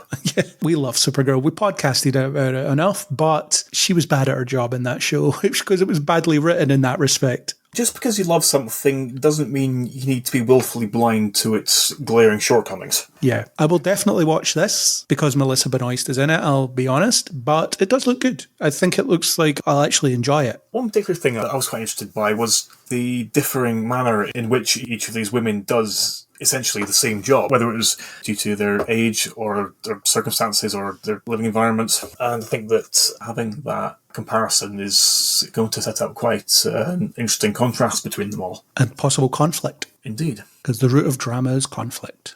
I don't know who said that, but someone did. It's going to be very political as well. There'll be a lot of topical conversations had and shining lights on various things and all that good stuff. Yeah, I think it was interesting that the amount of actual political content in the trailer was minimal. But it's suggested, at the very least. Oh, yeah, certainly, but seemed like considering more focus on them as people rather than what it is they're actually doing. And whether or not that will be more interesting remains to be seen.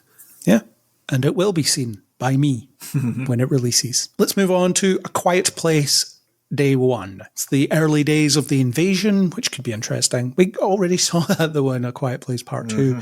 Although John Krasinski's not in this one as far as we know.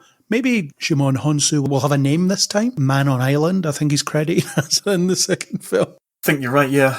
Poor guy. It looks chaotic and loud. It's basically A Quiet Place but an action movie. And I think if you're going to continue the franchise, you have to do something different from that, because we've had 2 films of sound is the enemy, which it still is, but it's like a 28 days later to 28 weeks later situation, the way I see it, in terms of it's just ramped up massively. And if you want to make something out of this, I think it was pretty good as just one film. But if you want to make something out of it, you're going to have to keep giving us something different rather than just making the same film over and over again. Yeah, I mean, because it is an interesting concept, but even interesting concepts get boring when they are repeated without any development. Yeah, it's like It Follows, or what we're going to do is an interesting follow-up to that. We'll do They Follow, which is the same again. Yes, or, okay, so how are we going to follow up Twister? Twisters! Nailed it. Okay, let's go to the pub. How are we going to follow up Talk to the Hand? Talk to the Other Hand?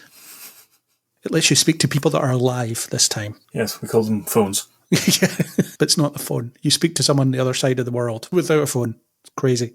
What an idea. I'm in 2 minds about this. I don't know. I feel like A Quiet Place was fine as one movie. We were accidentally in the same screening of that, remember? I do remember, actually, yes. I've told this story a million times, probably recorded, but I remember walking into the cinema and there was someone at the front with like a big bag of popcorn, and I knew about how quiet the film was and about how people went to Friday night screenings, and they say, I've just seen A Quiet Place. None of the people in my auditorium would have survived The Quiet Place. I remember just thinking, you're going to be my nemesis for this entire thing. And then he was sort of shamed into silence, just like everybody else was. I think the film just created its atmosphere so effectively. I remember sitting there at one point and I needed to clear my throat and I felt really bad about it. Well, stay silent. Yeah, it's one of the most immersive horror experiences I've had in the cinema ever, actually, for that reason, because of just how deathly silent it was. And then we saw that crappy one with Martin Freeman afterwards. Ghost Stories or something it was called. Oh, that one.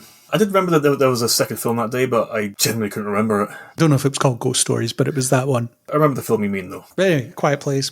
Sure, let's see what it's like as an action film. I'm not convinced. From what the trailer is showing, this is, as you say, basically the opposite of Quiet Place. A loud place. The loudest place. Well, then that also means that what initially made Quiet Place so distinctive has largely been removed. And if you actually watched this trailer but didn't see the title, then would you actually recognise it as a Quiet Place movie? Or would you just think of it as just another CGI-heavy alien invasion flick?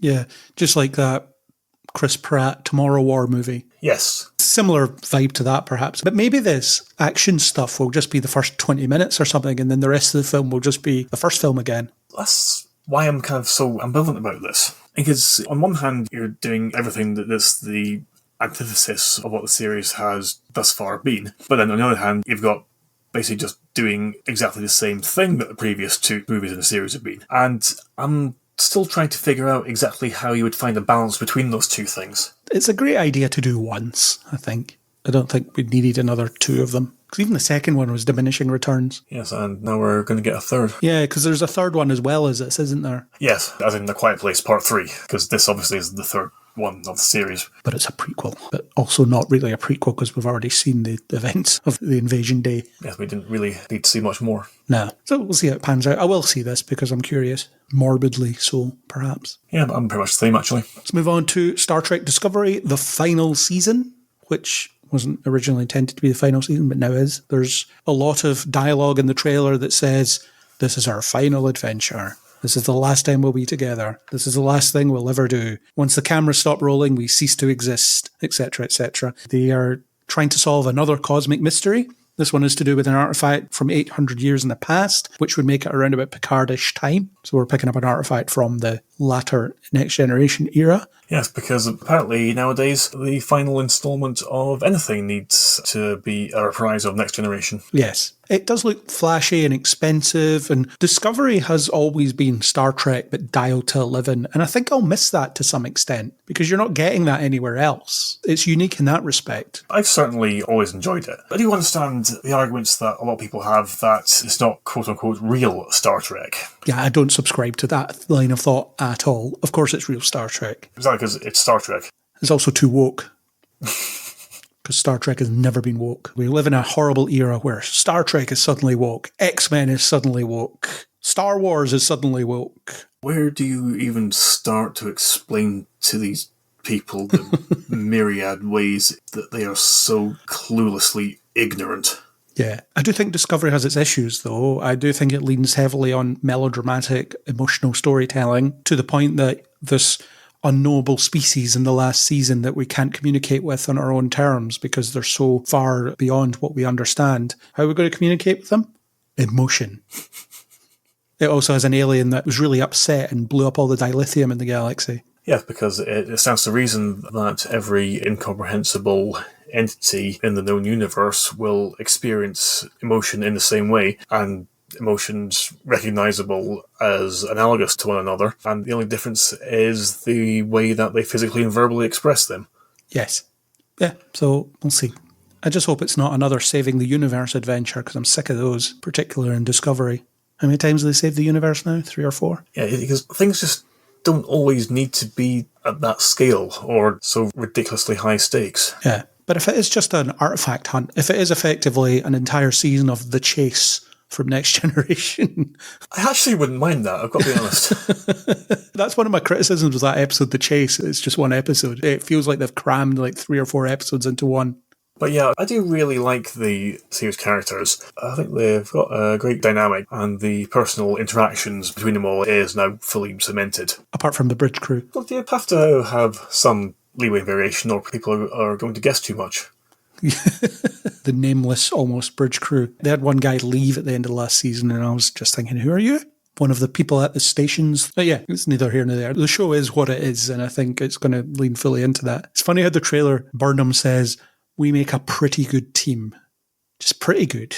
Oh, it certainly indicates that she has a sense of perspective. Yeah, I'm definitely going to watch it. I'm looking forward to it. The end of the show that brought back Star Trek. I've actually forgotten that. Remember when it was set in the 23rd century? Vaguely. And I remember how not very well realised this far future is that they're in now. Not so vaguely. Anyway, let's move on. Godzilla x Kong, The New Empire. Talked about MonsterVerse earlier, but I'm kind of sick of these. They look amazing visually, but only one of them has been good. Kong Skull Island is the only one that I would say is good, because it seems to understand the assignment in ways that others don't. As in, let's just have some larger-than-life, singularly identifiable characters just having a blast, and we'll make it colourful, and we'll have some fun with perspective and size and scope and scale and all that good stuff. Whereas the others, they seem to act as if they're some kind of transcendental epic, and I just don't think they are. We as a group went to see the second Godzilla movie, King of the Monsters, and I remember. It was just laughable how ludicrous the whole thing was. Came out of it just, wow, I didn't give a toss about anything that happened in that film. You know how little I cared about the characters? When watching this trailer, I was actually surprised to see Rebecca Hall there, because I'd actually forgotten that it was Sally Hawkins' character rather than her who had been killed in the previous one. So I was like, wait, is she dead? All these interchangeable people that can say any line that's given to them. Exactly. And that's the problem. Because if you don't have that engaging human perspective to latch onto, then the giant monster action becomes meaningless. It's basically just two gigantic CGI renderings hitting each other with variably inventive objects. Yeah. I remember almost nothing about Godzilla vs. Kong, which was the last one. But the thing is, when I think about Kong Skull Island, I can remember the baseline traits of Tom Hiddleston's character, Brie Larson's character, Samuel L. Jackson's character, etc. I have a memory of who those people were, but I don't remember anything about any character that was in the other ones. I couldn't tell you the name of any human in any of those films. Well, there was Dr. Serizawa, but that's because he was named after a character in the original Godzilla. Honestly, I'd forgotten even that. Like I say, I'm sick of these. There's a big threat that we don't know about. They're keeping the threat hidden. They don't ever show what it is. But is it maybe more apes? There's definitely more apes. There's a young Kong. There's a Skybeam. It's been a while. Yeah, well, I will say I kept wanting to call the baby ape Diddy Kong.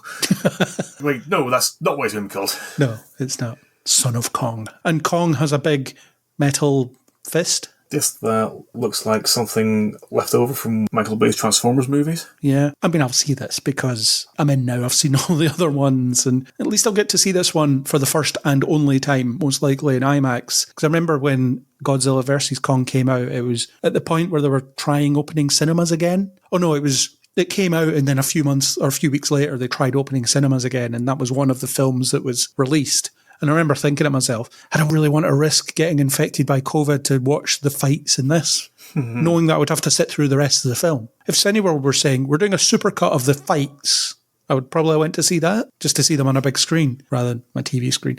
But I just wasn't interested enough to just think about sitting through it again. It's just dull, and this looks dull as well. It looks like it will visually be very creative and colourful, but aside from that, not have a great deal to recommend it. Yeah, move on to something perhaps more exciting. Deadpool and Wolverine, which is what it's currently called. I'll get to that in a moment. It seems to be Deadpool saves the MCU. Has Ryan Reynolds' ego run amok? I am Marvel Jesus is a line. I am Marvel Jesus. I like the concept of, I've said this before, this was speculation before, but it does seem it's very much a last hurrah for the Fox X-Men universe. And it's certainly going to be a lot more entertaining than its last hurrah in New Mutants, which was just boring somehow. I didn't mind New Mutants. I thought it was okay. And then its other last hurrah in Dark Phoenix. I actually thought the New Mutants kept getting pushed back for so long that Dark Phoenix came out beforehand. It did, but Dark Phoenix was sort of advertised as the end of all this, and then New Mutants sort of snuck out later on. Oh, right, yeah, I see. After being delayed for over 2 years. Yeah, it came out along with Tenet, of all things. That's a double bill, to be honest. Yeah, I think I saw them within a couple of days of each other as well. Yeah, I like the look of this. It's making fun of the fact that Marvel has lost its way a bit and Deadpool's going to come in and clean up. And I love that the TVA are there, but there's none of the TVA guys that we recognise. You have the collapsed 20th Century Fox logo in the backdrop of the shots. Some people have suggested that he's fighting in the same place they were in the start of Age of Ultron, but it could also be the end of Logan. I think it's one of the things that doesn't really matter. In the first Deadpool movie, if you wanted to, you could imagine that the final fight was aboard one of the downed helicarriers from Winter Soldier. Yeah, it looked a lot like it, didn't it? I think it's going to be everything people expect it to be. Yeah. Which is just more fun, more nonsense, more metafictional humour at the expense of those footing the bill for it all. Yeah. We know we're getting Jennifer Garner's Elektra in there at some point. I reckon there'll be other cameos as well from other Fox properties. You might get Chris Evans' Human Torch in there, that'd be nice. One particular thing I was kind of pondering about was just how much Wolverine is actually going to be in it. I had the thought that it was possible that Wolverine might only actually be there for like a matter of minutes, but still having his name in the title. But doing that as a reference to when Marvel was basically using Wolverine to publicise literally every property that they had, regardless of how significant a part he was in it. Either Spider-Man or Wolverine will show up, or both. One of the best examples is, I remember the cover of one of the Anita Blake comics actually showed Anita having a fight with Wolverine. But then sideways on the side of the cover in very, very small text was this note saying, Wolverine does not appear in this issue. I did contemplate that as a possibility, but then I kind of dismissed it, because if that were the case, then there is zero chance that it would not get out and cause a lot of people to not bother seeing the film in the first place. Yeah, we've got the set photos, we've seen the costume. It'd be an elaborate and expensive joke. Yeah, and I think it would be too expensive a joke for it to be considered justified. Yeah, and audiences would hate it as well. Yes. It's something you can get away with in comics. And they would never fully commit to a joke like that, because with She-Hulk, it seemed like the joke should have been, we've been teasing that Daredevil is in this show since before it aired, and the joke is he isn't. So you could tease the helmet and he just doesn't show up. That's the joke. But obviously he does show up, and then it's a joke in other ways. Possibly not in good ways. In this trailer, we got a couple of teases of things. We see who we think might be Wolverine from behind. It looks like the Madripoor patch side of it when he did that in the comics. And it's been suggested that that might not be Hugh Jackman. It might be introducing the next actor to play Wolverine. I don't think they will, though. Not in this. No. Imagine that. Hey, unnamed director of the next X-Men movie, here's a cast member that you're stuck with. Exactly. Which wouldn't be unusual for Marvel, to be fair. They've done that on several occasions before. Hey, John Watts, do you want to make a Spider-Man trilogy? You don't get to cast Spider-Man. We already did that. The tease of Wolverine's really good at the end, where it's him in the silhouette. Yeah, they're having a lot of fun with not actually showing him, but clearly showing who it is. Yeah. Just because that's so in keeping with the style of humour in the films that they've all had so far. Yeah, and Ryan Reynolds has suggested they might change the title of the film with every trailer as well, which I would really like. And then you don't know what the film's actually called until you see it. I would like that, actually. That would never work, though, because the real title would just leak immediately, wouldn't it? I suppose, yeah. I'm still gutted they didn't call Deadpool 2 Untitled Deadpool sequel. Yeah, there's something this time with that. Yeah. Just one other thought I had was just notice that Shatterstar is now alive again. And I was just wondering if that was a choice made to go some way to partially countering the very poor representation of queer people that the Marvel movies have had thus far, or maybe I'm just thinking too much into it. Maybe. Well, everybody's alive because Deadpool has his little time watch. Yeah, but he didn't actually bother saving the rest of X-Force, aside from Peter, because this is his favourite. That we saw anyway. But yeah, exciting. The MCU is releasing one film this year, and meanwhile, Sony are just dragging the brand names through the mud with their 3 probably terrible movies. Venom 3 might be silly fun. Kraven the Hunter is almost certainly going to be dreadful. Yes, and we just discussed the third.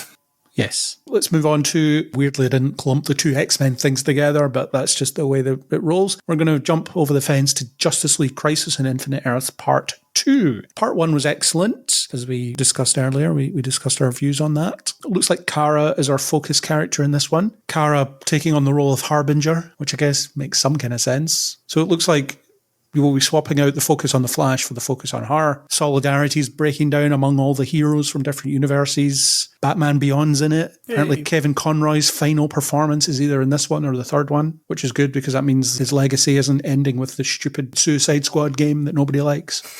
The only thing I've actually seen about that game is people's reactions to it. Apparently it's got less than 2,000 players. God. It's almost like live service is a really bad idea and you shouldn't expect people to play no other game ever for the rest of their lives. Who'd have thought? And also marked improvement on the previous attempt at Crisis is what looks to be a significant presence of Psycho Pirate. Yes, after the Arrowverse teased them and then did nothing with them. And then forgot. Well, they brought him back for a forgettable episode of The Flash, sort of. Close enough, yeah.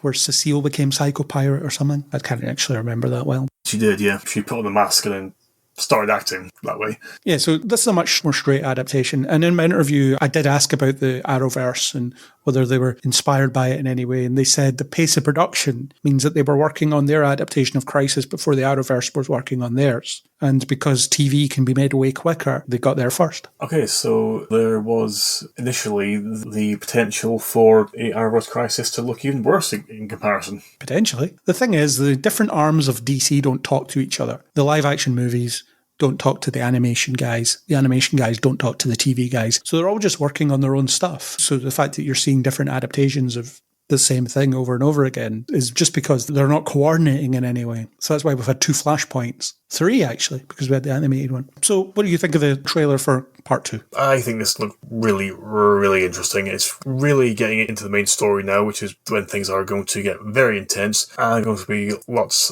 of heartbreak, lots of tragedy, lots of destruction, lots of heroes figuring out how to deal with the situation when there's absolutely nothing they can do to stop it. I think it is going to be very compelling. Yeah, I mean, the Arrowverse one, it was fine, but looking back at it, there's so much of it that's kind of nothing. Yeah, in retrospect, it's just really clear how thrown together it all was. Especially after they nailed a crossover with Crisis on Earth X. How come you never managed that again? Exactly, that was spectacular. Even with such a vast ensemble to work with, it found something for literally every one of them to do. Whether Crisis is just, okay, so it's what this bunch of people and everyone else can, I don't know, just get obliterated. Yeah, it's what it is. But yeah, this could be the definitive adaptation. Certainly looking that way. If it sticks the landing, which won't be for a while, but it's 3 films. So yeah, cool. Until James Gunn decides to adapt it and see what he does with it. Because he will, if he ever gets there. Or if the Snyder fanboys let him live that long. Yeah. Let's move on to our final trailer. Did you ever think we would get to our final trailer? But we did. X-Men 97, which is the follow-up to the 90s X-Men cartoon. Already talked about the fact that we had a chat about the first 3 episodes of that as a primer, which will be coming out any day now as the release of this episode. Just depends when I get everything done. I kind of reiterate what I say at the end of that podcast, though. I don't think we need this. Just nostalgia for nostalgia's sake, and they definitely shouldn't have brought back the original Wolverine voice actor because, geez, he sounds nothing like he did in the 90s. It reminded me of that animated Batman movie where it was Batman and Robin from the 60s Adam West show, and it was Adam West and Burt Ward voicing them, and they just sound so old and decrepit. It just does not work at all. Yeah. I wonder what the story will actually be. Will they adapt more modern comic stories, or will they do something else? The thing is, I already feel like the story was done. The X-Men were accepted by society. Xavier's gone, so they don't need a leader anymore. Now Magneto's coming in and said, hey, I'm now Xavier. Look at his giant will, where that basically says, I give everything to Magneto. Yeah, which I'm sure it is going to be completely legally binding and not at all questioned in the slightest. Not at all. The animation, I think it takes some getting used to, although fair enough, they had to update it. You do have Gambit energizing Wolverine's claws. It's kind of cool. it got me. It's cool. It's a neat idea, and it looks good. Yeah, and because we don't have Colossus as a main character in this cartoon, you can't really do the fastball special, so this might be their version of it. That makes sense. I never thought of that, but yeah, that works. Even though they could just bring Colossus in, because you just have to draw him, and then get that guy from the 90s cartoon with a bad Russian accent. All I remember about Colossus from the 90s cartoon is that he kept yelling for Ilyana. See, I don't even remember that. It's an abiding memory of that time. I wonder if they'll get the Moira McTaggart by Scottish accent actress back as well. I think that's more likely. Yeah, so like I said, I'm not sure we need this, but we're getting it, and I'll watch it just to tell you that I don't think we need it. That really mirrors my thoughts on it. As we mentioned in that other podcast, and as we've mentioned before, it's okay to just let things end. They don't need to be revived. Yeah, definitely. Just let things finish. It's fine. We're okay. We could say goodbye to stuff. Just make an original X-Men cartoon. You can even use the 90s theme tune. That's fine. If that's the only reason you brought this back, to use that theme tune, then you could use it in a new cartoon. Yeah, but then people would complain that it's not the X-Men they remember from when they were kids. Yeah, well, tough. But that's us done with trailers. Let's move on to other news. And we'll start with our pillars, like we usually do. The various franchise pillars that hold up this podcast. So we'll start with Marvel. Well, we won't really start with Marvel. We'll start with fake Marvel. One thing we talk about during the Madam Web podcast is the idea that Dakota Johnson, etc., were sold on the fact they get to be in a Marvel movie without specifying what kind of Marvel movie. And then what they're going to do is they're going to start filming PSAs that warn against scams. It's like, have you or your family ever ended up in a fake Marvel movie? Call this number and we'll help you out. Dakota Johnson, Sydney Sweeney and so on just stand there being like, yeah, we ended up in fake Marvel movie and now our careers are in tatters. And Dakota Johnson says, yes, but I'm descended from Hollywood royalty, so I'll be fine. Sydney Sweeney has to be in some other dreck to recover from this. Sydney Sweeney's like, I'm totally okay with getting boobs out, so I'm sorry.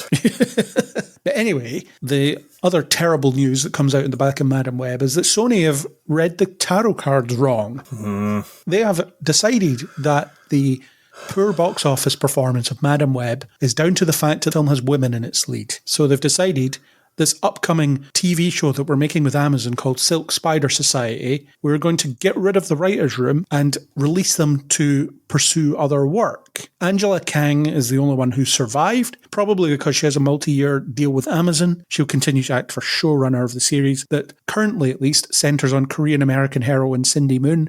We could see them change it to Charles Moon or Charlie Moon, the male character. Bitten by the same spider as nobody, because we can't mention that name. Apparently.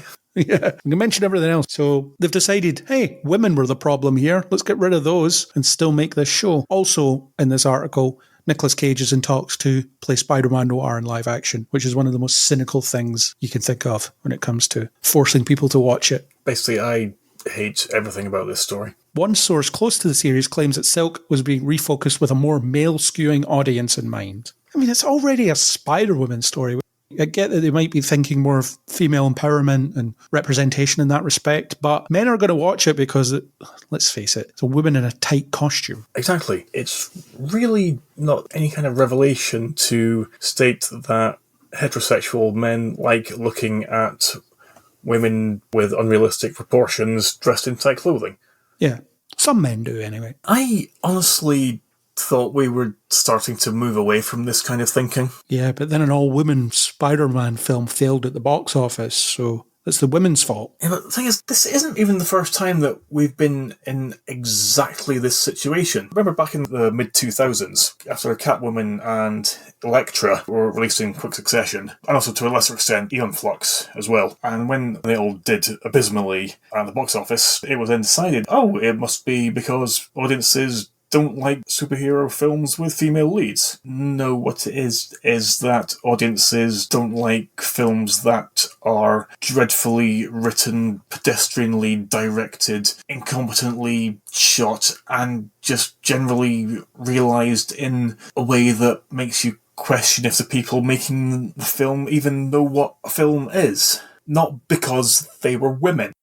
Yeah, the problem with Madam Web is how you made it, not the fact that it contained prominent female character. And that is just such a basic detail. It genuinely infuriates me that these people evidently don't understand it. Yeah, it's nuts. And now a show that I was vaguely looking forward to because it was going to give us a different perspective, possibly, doesn't seem like it's going to now. No, it's basically just going to be another iteration of something we've seen a dozen times before. It could also just be the first step in scrapping it completely. If they're going to be this backward in the ways that they're thinking about how to develop it, then honestly, that's probably a good thing. Yeah.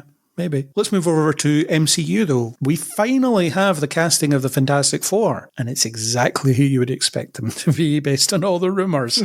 So we've got Pedro Pascal playing Reed Richards, aka Mr. Fantastic, Vanessa Kirby as Sue Storm, aka the Invisible Woman, Joseph Quinn as Johnny Storm, aka the Human Torch, and Eben Moss Backrack as Ben Grimm, aka the Thing. They have said that the Thing will be motion capture. So imagine the actor will be on set and they'll just replace him with a big rock monster. A bit like what they do with Rocket on set for Guardians. It'll be that kind of vibe. And as long as they give the effects artist time and money to do it, it'll look good. Because we've all seen just how badly Fantastic Four movies can go when the creators involved don't know what they're doing and aren't given enough time to adequately realise it.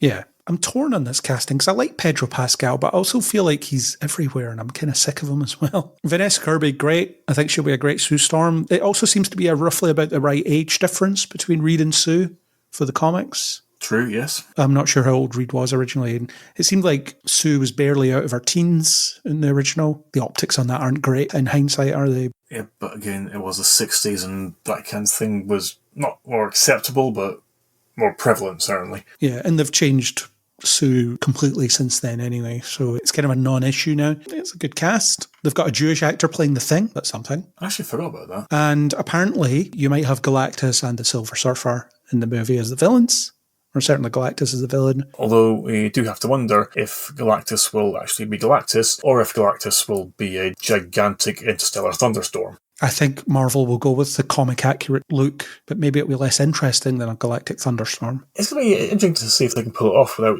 just looking really, really naff. Yeah. Apparently the film's set in 1963, so I wonder if the ending of the film will be they fly away from Earth, but because of relativistic physics, they end up coming back in the present day or something. That would certainly track, because it is a suitably scientific explanation for it. And also, they will obviously need to justify why they haven't been there all along. Yeah. And a 60s set Marvel movie, that's somewhat enticing in a way. I would love to see them play around with that iconography of that time period. And if they really lean into just making it a vibrant and fun movie. But I'm also worried about the fact that it's still supposed to be out next July. Doesn't seem like it's an awful lot of time to turn that around. Yeah, I'm sceptical of how realistic a goal that is. I don't really see it happening. I think it's going to need to get pushed back at some point. Probably. But at least we have a cast now, which is cool. Finally. Yeah, and I'm quite interested to see Joseph Quinn playing Johnny Storm, just because he was excellent in Stranger Things as Eddie Munson in Season 4, who was one of the best characters that series has had in its entirety. Do you think Johnny Storm will meet Peter Parker? They have to make that happen before Tom Holland's done with this. I think it'll happen at some point, though I think it would definitely be too soon for it to happen straight away. Yeah,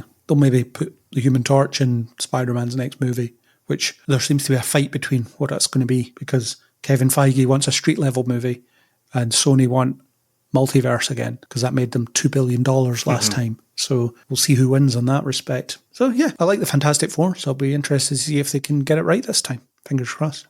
Although I quite like the Tim Story movies. They're not great, but I quite like them. Every now and then I actually rewatch the 90s one that was produced by Roger Corman. Well, the one that was just made to keep the rights and never released. Exactly, yeah. Although nobody involved actually knew that. Yeah. Actually, just thought they were genuinely making a film that was intended for a release. It's dreadful, but it's dreadful in a way that you can't look away from it. Never seen it all the way through. I've seen the documentary, though. It's probably still on YouTube. That's where I watched it. Probably. No one cares. One of the great leaks of the internet that people get to see. We're still on Marvel, and there's a bunch of stuff in this article about how they're changing loads of things, cutting budgets, trying to get back on track. But the main takeaway from it is that the Kang Dynasty subtitle has been dropped from Avengers 5. So it's now Avengers 5, fill in the blank. Though I'm pretty sure the blank won't be filled in with untitled 5th Avengers movie. It's not surprising considering all that's happened, but I still think they could have just got away with recasting Kang and getting on with it. Yeah, same. It's not as if Kang has been a particularly memorable or significant presence so far. And it's not as if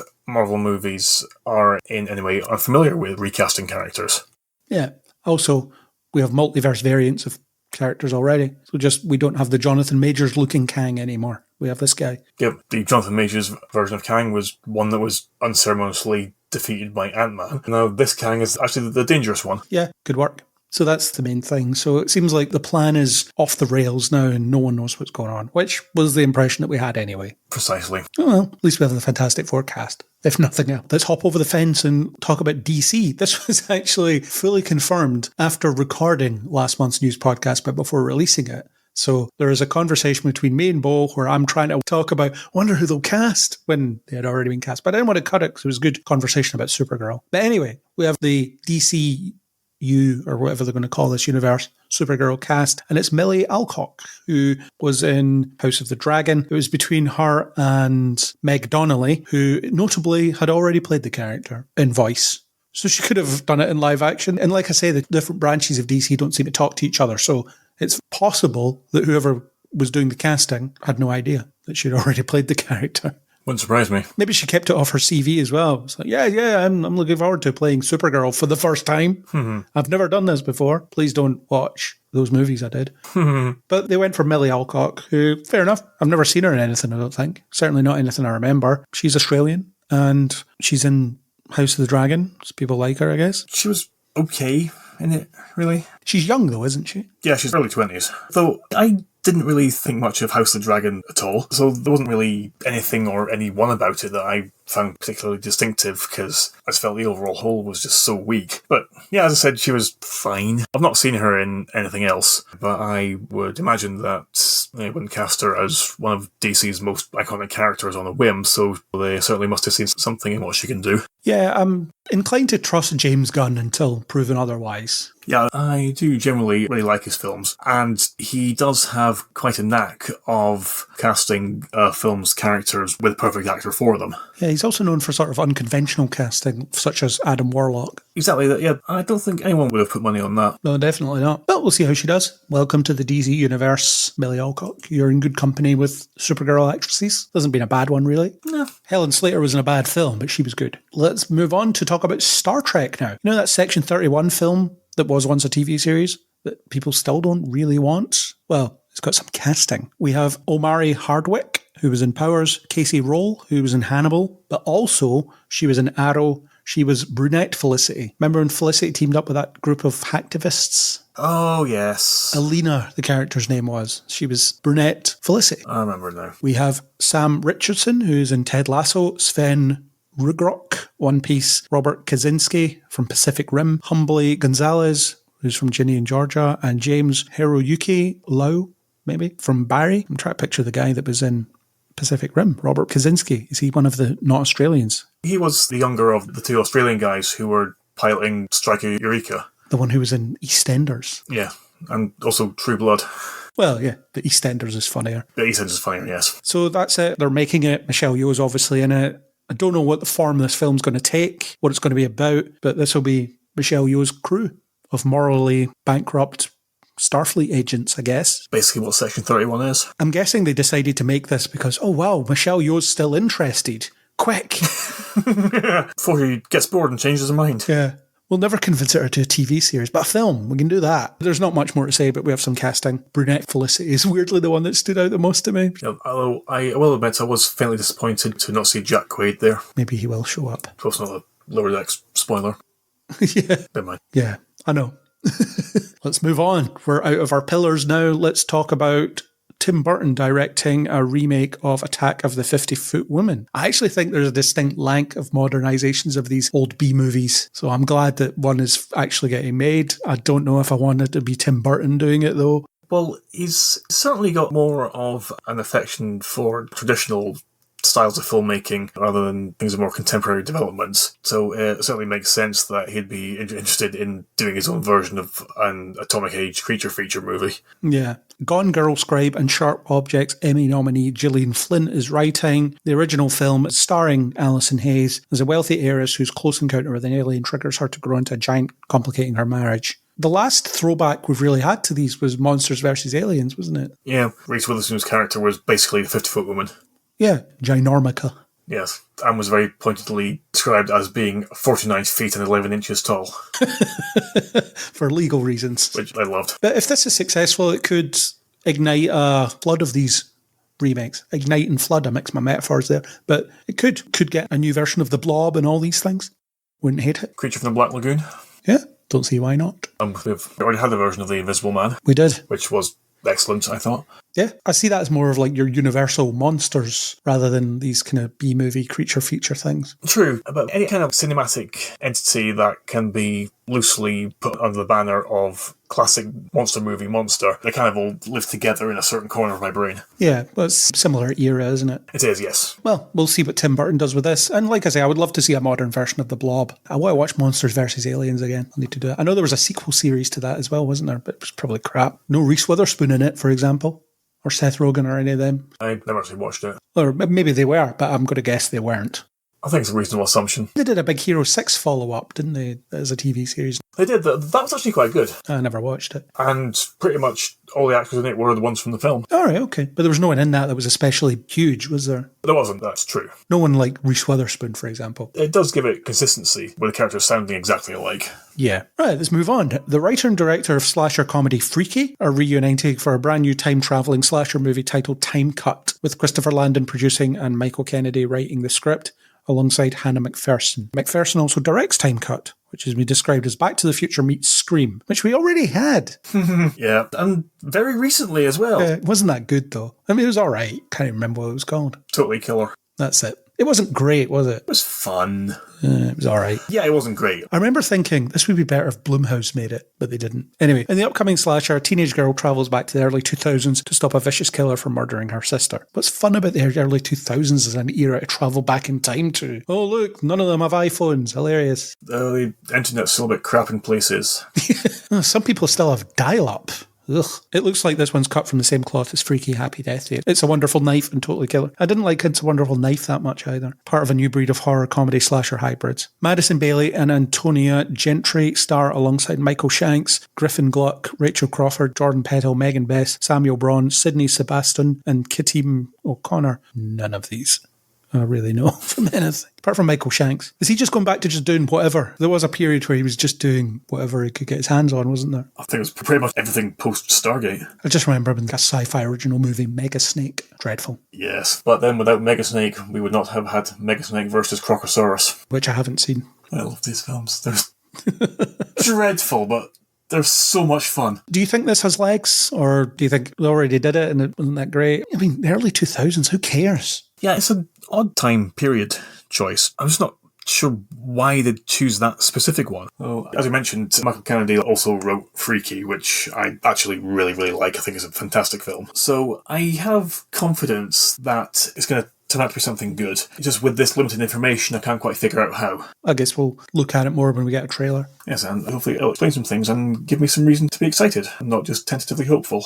Yeah. I mean, it's all about me. When horror, it's all about me. It's all about you. Well, it's your wheelhouse. Okay, let's move on. Caleb Landry Jones and Christoph Waltz to lead Luc Besson's next movie, ambitious origin story, Dracula, A Love Tale. Based on Bram Stoker's iconic novel, sources close to the production confirmed to us that the project will be Besson's next movie and mark his own take on the vampire classic about the Dark Prince who's condemned to eternal life. We hear this as an origin story element to exploring a little more depth the Gothic romance between Prince Vladimir and his wife, whose loss turns him to forsake God and become a vampire. And like a third of the way through that, I'm just thinking, shut up! The world does not need more Dracula. We had Dracula with an iPad in that TV show. Do we need anything else? I have a very good friend who disagree because one of her arms is just a sleeve of tattoos consisting of various iterations of Dracula over the last century. But Dracula has been done enough. Even if someone does have some brand new, never before seen take on the story, why bother? There's been so many variations and remakes and reworkings and reimaginings, well, basically for the last century. Actually, I'm just going to repeat myself, we don't need more of it. Probably not, no, but we're getting it, so tough. Yeah, but I have no reason to care, and I can't think of a reason to care. Well, Caleb Landry Jones will possibly be a good Dracula at least. Possibly, but then so many other random interchangeable actors of roughly the same age could also be decent Draculas. Plus we had Nicolas Cage's Dracula, which was the only good thing about that film. I will say, I didn't mind The Last Voyage of the Demeter. I've not seen that. But that was less the Dracula aspect and more just the brutal claustrophobic horror aspect of it. Dracula on a boat. Oh, wait a minute, it's a single location. Please tell me most of the film's on the boat. Basically all of it. Oh, good. I might enjoy it then. There's a little bit at the start that's basically setting up the voyage, but aside from that, basically the entirety of the thing is on the ship. Oh well, We'll see how this pans out then. Also, just moving away from the Dracula aspect of it, I haven't had any real confidence in Luc Besson for quite some time now. If you look at the stuff that he was responsible for in the 90s, like Nikita and Subway and Leon and The Fifth Element, and compare that to the Euro schlock drivel that he's been writing and producing since the turn of the century, it's difficult to put them together as being from the same creative mind. Well, it's not that he's had complete dreck, though. Taken was good. First one, certainly. And I really like Valerian and the City of a Thousand Planets. I liked it visually. I just thought it was a really, really bad story. And Dane DeHaan's badly miscast as well. I was just going to say, yeah, that was glaring. And Lockout, that was fun. Did he direct that? I thought he just produced that. He wrote it, I think. Yeah, story by Luc Besson. So he didn't direct that, but he was involved. His name's more prominently on it than anyone else's. Yeah, a film also known as Escape from New York in Space. Yes, it was so Escape from New York in Space that it was sued for being Escape from New York in Space, and the judge found in favour of that lawsuit. So they had to pay damages, or they had to pay something. I thought that was stupid, because how many films have we seen that are just obvious rip-offs of something else, and they get away with it? Why this one? Why did this one get targeted? Possibly because it was so glaring. Yeah, but also, how many other films have you seen that are so glaring rip-offs of something else? And they get away with it. It's not as if it made a load of money and was tarnishing the brand. It just died. I think nobody saw it, but everybody who did thought it was kind of fun. I think it might have been to do with it being so glaring, it was arguable in the court of law. Yeah, stupid. I should have just left it alone. Don't kick it. It was already dead. Anyway.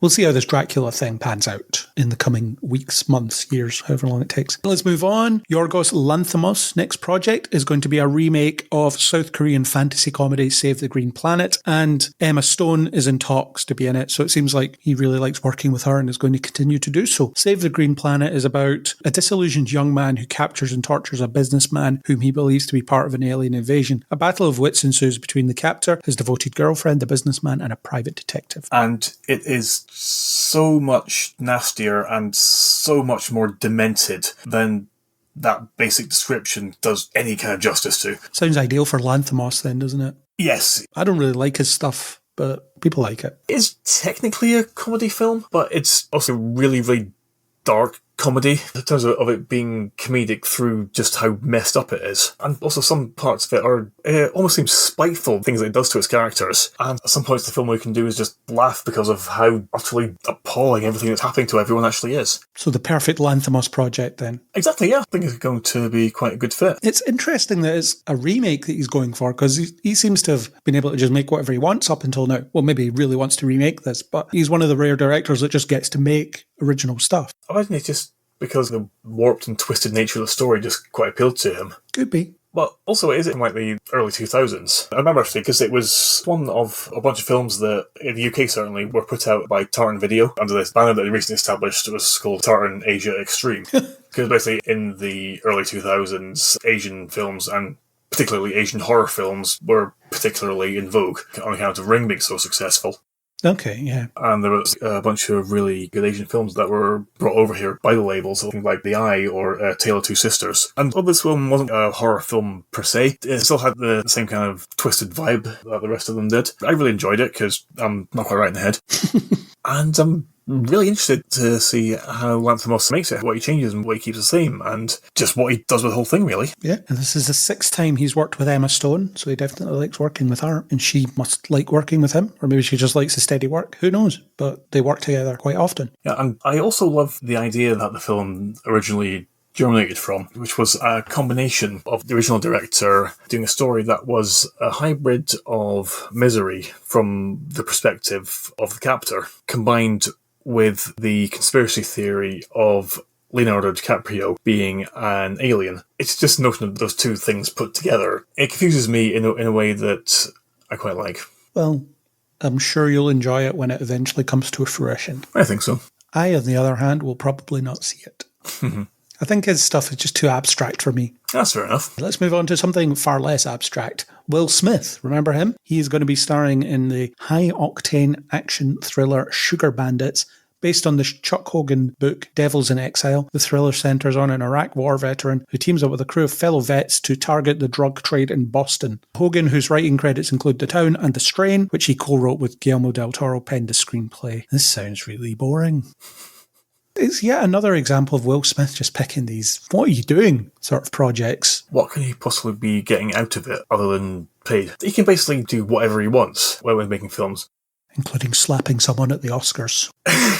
So I just don't quite get why he would want to do something that just sounds so generic. Yeah, but he makes all these weird decisions, doesn't he? He turns down weird stuff, like The Matrix, for example. He did it After Earth instead of something that was going to be better than After Earth. But that was trying to give his son a franchise, and that didn't work. And failed miserably, probably because his son's a terrible actor. Yeah, that doesn't help. But he's doing that, so good for him, I guess. Let's move on to Celine Song's Past Lives follow-up will star Dakota Johnson, Pedro Pascal, and Chris Evans. Maybe they're online talks. Plot details have been kept under wraps. There's that old story. But we hear it deals with a professional matchmaker gets involved with a wealthy man, but still harbours feelings for the broke actor-waiter she left behind. I loved Past Lives. I thought it was a really stunningly beautiful film, and I think it's got the recognition it deserves, at least in terms of being nominated for Oscars and things. But this kind of feels to me, you know, when John Carney made Once, and it was this glorious little backwater indie thing with people you've never heard of, and then he made Begin Again, which has Keira Knightley and Mark Ruffalo and people you've heard of. It kind of feels like that sort of trajectory to me. So that's quite a good comparison. I'm going to do my follow-up to my little scrappy indie thing that was so beautiful and how real it was, with 3 glamorous actors. Fair play to her if she's getting that kind of clout already. I think she deserves it. And it'd be interesting to see her tackle a more sort of expensive, is maybe the right word, thing. Sometimes the higher budget follow-ups are something that you can feel a bit trepidatious about. For example, when Duncan Jones followed up Moon with Source Code, which was clearly a more expensive, more high-profile project, but it still worked. He still brought his sensibilities to it. Yeah, and then on the other scale, you've got someone like Colin Trevorrow, who did Safety Not Guaranteed, which was this really ingenious and inventive time travel movie, a really type-focused story with just a trio of characters, and then did Jurassic World, and in so doing became the poster boy for this problem. I don't think it is this problem necessarily. It's just interesting that it seems to have leapfrogged slightly. Yeah, but it is something that seems to be happening more frequently now. Directors will make one small, highly personal film and then suddenly get catapulted to working with massive budgets without very much in the way happening in between. Yeah, this suggests to me a kind of modest budget affair, though. Oh, absolutely. It's not going to be anywhere near that kind of scale. It's not. Celine Song's next film is The Fantastic Four 2 or whatever. Mm-hmm. Although that could easily have happened. A few years ago, that might have happened. She would end up making Madam Web 2. It's called Materialists, and it's probably going to be a rom-com, so I'll certainly be keeping an eye on that. Let's move on to Donnie Yen to star in Kung Fu movie for Universal. The long gestating adaptation of the 1970s show is getting a jolt, with actor Donnie Yen boarding the project to star. The well-known martial artist is in talks to lead the feature for Universal. And just for sake of clarity, the name of the movie actually is Kung Fu. Yes. And there was a CW show that was an adaptation of the movie, kind of, also called Kung Fu. Oh yes, which I didn't mind, but I only watched the first season of it. I watched the first episode and I identified all the CW tropes in one episode. There's the love triangle, there's the threat from afar, there's all this stuff. I don't know how close to the TV show it actually is. Not even slightly. Was it actually an adaptation of it, though, or was it inspired by it? Were they saying this is supposed to be Kung Fu for a modern audience, or was it just it shared a name? It's basically just sharing a name, really. One thing, the 70s Kung Fu series was a Western set in the late 19th century. It's got nothing to do with the CW version. Yeah, and basically featured a Shaolin monk who travels across the American West searching for his half-brother after leaving Shaolin Temple when his master is murdered. As you do. And on the way, just becoming one of those wandering vagabond heroes who help the downtrodden wherever they encounter them. Cool. Well, we'll see. David Leitch is eyeing the director's chair, so that'll be good. Him and Donnie Yen should get some good action stuff in there. Well, you can't not. Yeah, they both know what they're doing. Not much to say on it other than they're remaking it. We'll see what happens.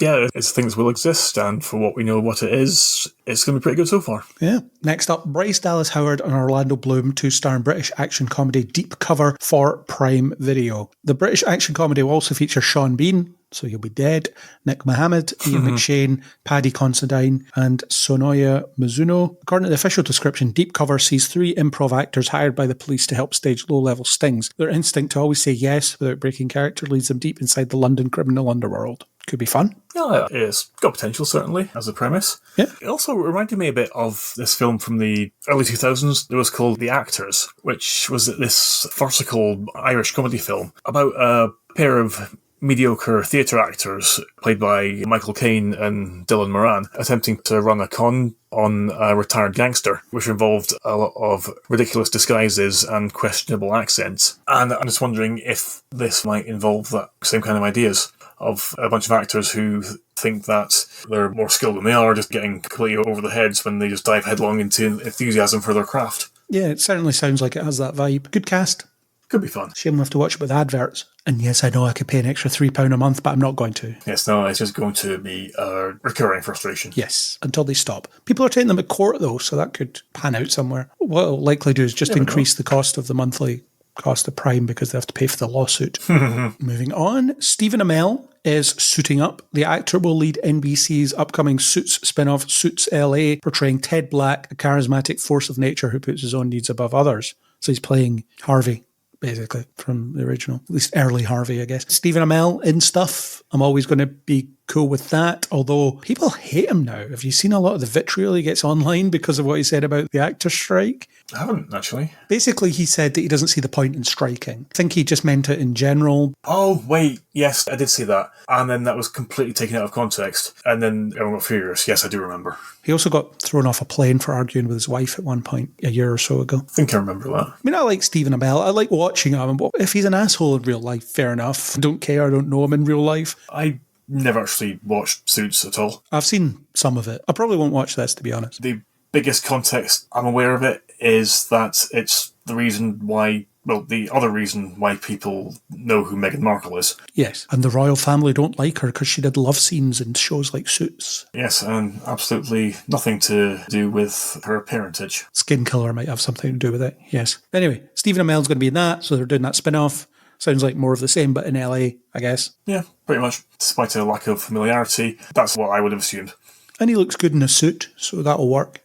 True. Let's keep going. Writer-producer Judalina Nira has signed an overall deal with Sony Pictures Television, focused on developing drama for series for cable and streaming through her newly launched production company. That's significant because she's going to be taking on a reboot of Bewitched. The new Bewitched is described as an irreverent hour-long reimagination of the classic TV series. She's executive producing alongside the Goldbergs, executive producer Doug Robinson and Lauren Moffat of Sony TV. So they're doing a Bewitched reboot. I'm surprised it took this long, to be honest. I never saw the Nicole Kidman movie. I did see the old show occasionally, though. It's either the summer holidays from school or you're off sick. That's when you would see it. Yeah, exactly. It's something I'm dimly aware of on a conceptual level, but don't have any tangible memories of. Yeah, it's a sitcom where the wife's a witch. It's essentially it. Yeah, I imagine the reimagining's basic premise will be slightly updated, because I seem to recall that the original series kind of boiled down to this witch who wants to give up on a world of magic and being a witch so she can be a housewife and look after her husband. I may be being unfair to it, but I genuinely don't recall enough to know otherwise. It's of the time, isn't it? Yeah, and if you do a different version of something after enough time, there's always going to be aspects of it that need changing. Yeah, interesting to see how they managed to update it. And we kind of had a flavour of Bewitched with WandaVision in the first episode. So we'll see how that shapes out. Like I say, I'm surprised it took this long. Next up, Ridley Scott is going to direct Paramount's Bee Gees movie. Basically, he's in negotiations to direct the studio's untitled Bee Gees movie. He will also produce. Is anybody worried about the fact that Ridley Scott just might die in the middle of making any of these things? Right, because isn't he in his 80s now, isn't he? Yeah, he's an old man. But also, he turns around a film like no one else, doesn't he? There's no one who can efficiently pull a project of any size together like he can. Yeah, it's actually insane. Yeah. Barry Gibb will be producing, and John Logan wrote the script. I'm not really much of a fan of 70s disco music. Not really sure anyone under the age of 60 actually is anymore. But Ridley Scott is a fantastic filmmaker. He's certainly earned his reputation. Yeah, but a lot of what he makes isn't very good as well. No, but the stuff he makes that is good is exceptional. Yeah, you have The Martian, and then you have stuff like Prometheus. Kingdom of Heaven. Well, the director's cut's good, actually. Never actually seen that. Believe the hype. The theatrical cut's garbage. The extended cut is legitimately good. Interesting. I can understand why you wouldn't be bothered to watch it because the theatrical cut's awful. Why would I want to watch a longer version of this? But no, it's actually worth it. That was actually my exact thinking about Batman vs Superman. I think there was some background story with Kingdom of Heaven of it just being edited within an inch of its life for some reason. It's the rare thing that Ridley Scott didn't have any control over. Oh, yes, I remember that now. This was originally later in the list, but I just realised it's better put next to the other musical biopic thing. Director Sam Mendes plans to make 4 separate movies, one from each Beatles point of view. They will intersect to tell the astonishing story of the greatest band in history, leading up to their 1970 breakup. Paul McCartney, Ringo Starr, and the families of the late John Lennon and George Harrison have granted full life story and music rights for the scripted films. So that's good. Can't wait for the Beatles Infinity War. My thoughts on this are kind of similar to my thoughts on the Luc Besson Dracula movie. Is there really any need for them to exist? Just because there's been so much written and filmed about the Beatles multiple times over. So I would question exactly what need there is for more of it, and can there really be anything more to say? I don't know. It's weird because it's a story that a lot of people know, but it's also one that's kind of fallen into legend almost. I don't really know that much about the Beatles, to be honest. So there'll be a lot of smatterings of information that people have, but maybe actually just telling the full story. But then it depends how successfully they tell it. And if it's going to be another Bohemian Rhapsody, then who needs that? But the fact that they're making 4, one from each perspective, it sounds like it's quite an interesting conceptual go at it, rather than just the standard birth to death biopic almost. Yeah, and I'll be interested if that means it's going to be 4 separate films, or if it's going to be 4 films, each telling the same story from a different perspective. I don't know. Yeah, we'll see how it pans out. Sam Mendes is good though, so we'll see. Move on. This was originally earlier in the list, but I somehow managed to not open the link, so I've skipped over it. I've caught it now, though. Sebastian Vanacek, he is going to be the co-writer and director of a new spin-off of the Evil Dead franchise for Sam Raimi and Robert Tappett's Ghost House Pictures. Details as to the film's plot are under wraps, but we all know what Evil Dead is. Read the Book of the Dead, get tortured by deadites, and so on. Is it just going to be someone else reads the book? Or is it going to be a different book? I don't know. I absolutely love the Evil Dead movies, all of them. I'm always going to be interested in seeing more of them, just because I'm intrigued to see what new ideas they come out with. And I do realise this completely flies in the face of the previous comments I've been making about why do we need more of this same thing. But I think it's because even when the tone of them isn't especially comedic, then the violence is so ridiculously over the top, they can't help but be at least a little amusing, regardless of the actual intent. And how each of the films actually weaves a story around that is what makes them interesting. So I'll just be intrigued to see if that's going to be done in any different way this time. Yeah, it just says they're making a spin-off, so who knows what we'll end up getting. We'll see. Though, if I'm being honest, if there were any Evil Dead property that I would want, it would be a 4th season of Ash vs. Evil Dead. It seems like that's not happening. Oh, it's never going to happen. Yeah. And unlike a lot of fans, I can accept things being prematurely cancelled and not feel the need to constantly witter about reviving it somewhere else. Yeah, we'll see what happens. I mean, it's barely an announcement at this point. Okay, let's move on. The long-in-development Masters of the Universe reimagining from Mattel looks to be gaining some momentum as sources tell Deadline that Travis Knight is in final negotiations to direct, which seems like a good choice. He made Bumblebee, and he did Kubo and the Two Strings. I've seen Bumblebee and loved it. Kubo, never seen it, but apparently it's amazing. It is exceptional. Really, it's just magnificent. Bumblebee was great. Made a low-ish budget Transformers movie. Yes, and it's also a favourite Transformers movie by a wide margin. I think that's the case for most people. Given his unique skill of working in both the animation and live-action worlds, studio execs have viewed him as a top Masters of the Universe choice for some time. Knight was apparently the only director to give an in-person presentation that ultimately sealed the deal in him getting the offer. I've seen people talking about this online, and they say that they really hope they lean into the weirdness of He-Man or Masters of the Universe, with all the weird creatures and vehicles and stuff like that, because apparently that's what all the other adaptations have been missing. Well, there's only been one live-action adaptation, but apparently that's what some of the modern stuff has been missing. It's tried to take it too seriously in a way, maybe. One of the things I always found really fascinating about He-Man was this combination of sci-fi technology and magic, basically, because in pretty much any genre setting, the two are going to be mutually exclusive. But for Masters of the Universe to treat it like in this world, some people fight with ray guns, some people fight with magic spells. That's just how the world works. And some people fight with swords. Exactly. There isn't any specific reason why magic can't exist in a sci-fi world. It's just more because the very notion of fantasy as a setting is so heavily codified by Lord of the Rings that without even realising it, people just automatically assume that a fantasy setting needs to be some pseudo-medieval realm heavily derived from Europe in the 15th century. Yeah, well, look at Final Fantasy, particularly 7 and 8, the games. They're sci-fi worlds with magic in them. Exactly, and I just wish there were more things like that, because I think that kind of interaction has the potential to be really interesting, and it's so rarely explored. Yeah, so Travis Knight seems like a good name to put on that. And it sounds like if he did a presentation, it seems like he's pretty passionate about it. So I imagine he'll be aiming for the closest adaptation possible. That's what it certainly sounds like. Yeah, so cool. If you're into that, then cool. I never really watched He-Man or Masters of the Universe. It was slightly before my time. It was basically an 80s kids cartoon series designed to sell a toy line. And it's everything that you would imagine that entails. And baseline moralizing. Yeah, to the extent that the morals were literally spelled out in these brief vignettes after every single episode, literally explaining what message the episode was imparting, in case a kid watching was too dumb to figure it out for themselves. It's a winning formula. Let's move on. Karate Kid has been found, the new one. Ben Wong, best known as the star of Disney Plus series American-Born Chinese, to star in the latest installment of the coming-of-age martial arts franchise. New Karate Kid will have Jackie Chan and Ralph Macchio reprising their iconic characters from previous Karate Kid films, so they're merging the two continuities. Yeah, because that always ends well. And then there's Cobra Kai as well. It's going to be a massive mess of continuity, isn't it? Yeah, it's going to be incoherent.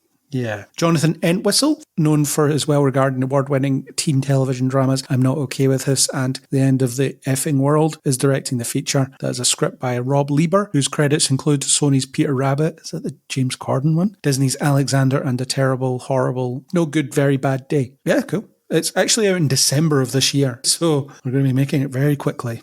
I suppose you can turn that around relatively quickly. Teach a kid martial arts? How long can that take? No time at all. Maybe he already knows. One thing I really have to add to that is, as I've mentioned in the previous podcast, I did really enjoy American-Born Chinese and was very annoyed when it got cancelled. Ben Wang was the central protagonist of the series. And it's the only thing I've actually seen him in, but he certainly had a compelling enough presence as the lead for a martial arts story. So I'd imagine he'd bring pretty much the exact same sensibilities to a new Karate Kid film as he did to that. Yeah, seems logical. Well, we'll see. It's out pretty soon, relatively soon, this year. Okay, moving on. I had to quickly find a different article because the original one is behind a paywall, and screw that, quite frankly. But they are going to make an American Psycho remake. Also, David Cronenberg's The Dead Zone, which I haven't seen actually, but it's apparently one of Christopher Walken's best roles, according to the article I did find that I was able to read. So they're doing those. Both of these seem pointless. American Psycho, I would still call it pretty contemporary. Yeah, well, its basic idea was to be a satire of the vapid consumerism of the 80s and how Patrick Bateman applies more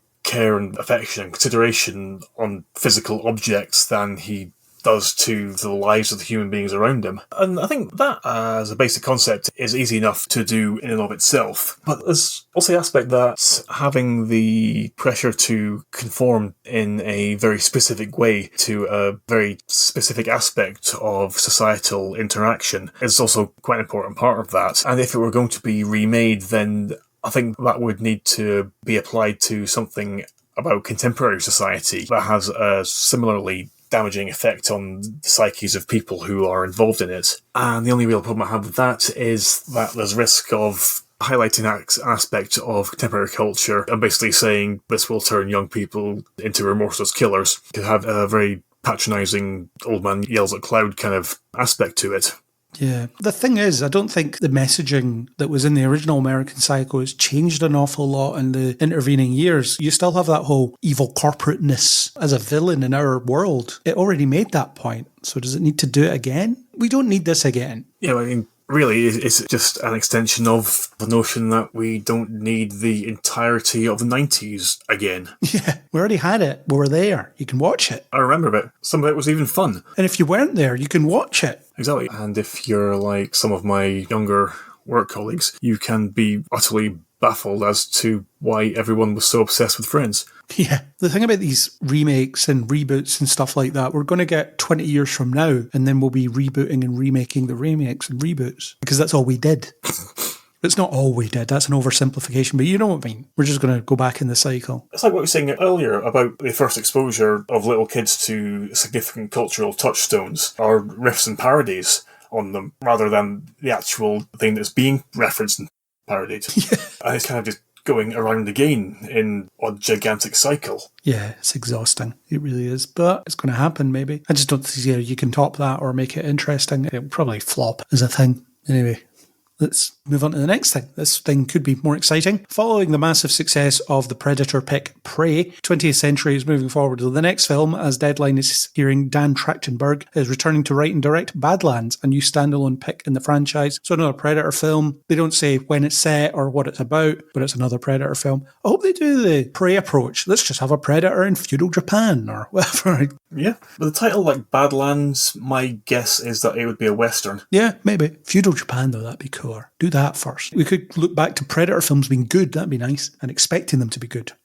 God, can you think? Yeah. I absolutely loved Prey. It's a crying shame it didn't come out in cinemas. It's criminal that they didn't release that in cinemas. Yeah, that would have been exceptional to actually watch on a cinema screen, not just the second-hand flat screen I got off my mum.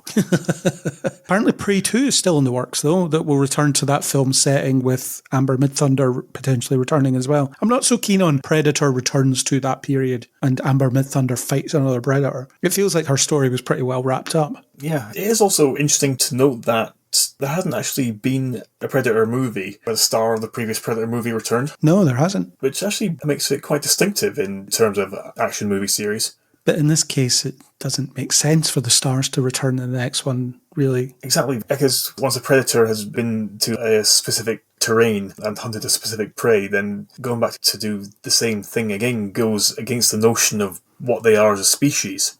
Yeah, and as a final thing, I love this line in the Deadline article. Sources stress no talent is attached to that film.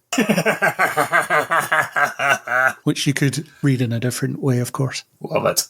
Yeah, it's funny. Okay, moving on. We're closing in on the end. Can you believe it? I really can't, but yeah. Sam Rockwell, Haley Lou Richardson, Michael Pena, Zazie Beetz, and Juno Temple to star in Gore Verbinski's Good Luck, Have Fun, Don't Die. The action-adventure film, which centres on a man from the future, played by Sam Rockwell, who arrives at a diner in Los Angeles where he must recruit the precise combination of disgruntled patrons, which is the other actors, to join him on a one-night, 6-block quest to save the world from the terminal threat of a rogue artificial intelligence. Cool. Sam Rockwell in a role like that is going to be very fun. Yeah, because he absolutely excels at playing offbeat weirdos who find themselves in situations that nobody else understands. He'll be like, I'm from the future, man. I feel like he's going to say that all the time. That'll be his catchphrase.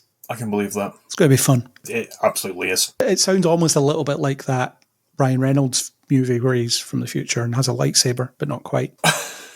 Can't remember what it's called. Ryan Reynolds from the Future, I think it was called. His dad's Mark Ruffalo. It might as well have been called that because that's what people are going to refer to it as. Yeah. Next up, and nobody asked for this, the studio has set David Katzenberg to direct the follow-up to Ferris Bueller's Day Off, which is going to be called, imaginatively enough, Sam and Victor's Day Off. Taking place in a single day, the film centres on the two titular valets who borrow the Ferrari belonging to the father of Alan Ruck's character, Cameron Fry, in John Hughes' original 1986 film. Why? I mean, I know why, but why? I don't know. Because even though we're currently remaking the 90s, there's still a few tiny pockets of the 80s that still haven't been touched yet, so we have to go back and redo them before we can move on. Yeah, at least we won't get Back to the Future because Zemeckis says he will take that to his grave. Good. Yeah, nobody asked for this, and it's going to be different actors playing those characters. Why? We had Ferris Bueller's Day Off, and it was great for what it was, and it should just be left where it was. Who's it for as well? Ugh. So depressing. Aging Gen Xers reliving their teenage years. Yeah. Ugh. And they're going to use deep fakes to put scenes from the original film interspersed in the plot as well, aren't they? They absolutely will, because they can do that now, so they're going to do it all the time whenever they can. Yup, that's basically it. Anyway, let's get away from the doldrums of that. After a deal couldn't be made for David Leitch to direct, Universal Pictures and Amblin Entertainment have moved fast as the studio is in final negotiations for Rogue One director Gareth Edwards to helm a new Jurassic World movie. Previously announced, talked about it last month, that David Koepp is writing the screenplay. All of this screams cynical to me, and I understand why they're making another Jurassic World Park movie, because for some reason the previous trilogy all cleared $1 billion, despite the fact that 2/3 of them are terrible. I quite like the middle one, Fallen Kingdom, at least in places. The Haunted House with a Dinosaur is pretty cool. Yes, I am in agreement. Basically, when it turned into a horror movie, that was shockingly when I most enjoyed it. Jurassic World, all it made me wish I was doing was watching the original Jurassic Park, and I hated every minute of it. Jurassic World Dominion is everything wrong with franchise filmmaking in one package. It's absolutely everything wrong with the way they make films now. And we know that the Jurassic World Park brand makes a lot of money, but we also know that people weren't keen on the quality of the last film. So how about we get the writer of the first film back to do a new script for our new one? Won't you like that? Also, we'll get Gareth Edwards. He's good at scale. Again, it's something we discussed in the Madam Web podcast, but it's the idea of Gareth Edwards came away from The Creator, which was like a labour of love for him. He wanted to make this sci-fi film and he made it on a low budget by comparison. And fair enough, the end result wasn't amazing, but it's to be admired because look at what he accomplished on a quarter of the cost of, say, a Marvel movie. And it shows that it can be done. But it basically sounds like they just want someone to shoot this rather than make it, if that makes sense. Yeah, I totally get it. Everything about the film has already been decided. It's predetermined. Basically just hiring someone to put this very specific vision onto a screen. And they will not be expected, invited, or allowed to imprint anything of themselves on it. Exactly. And of course, the Jurassic franchise, famously not director trademarked in any way, is it? It's not as if the original film changed the movie industry forever in ways that we are still feeling today. It's not as if the original is held up as still being one of the best examples of CGI ever. And it's not as if an iconic director did a fantastic job of making this thing come to life in a way that people love today, so much so that they keep wanting to make it.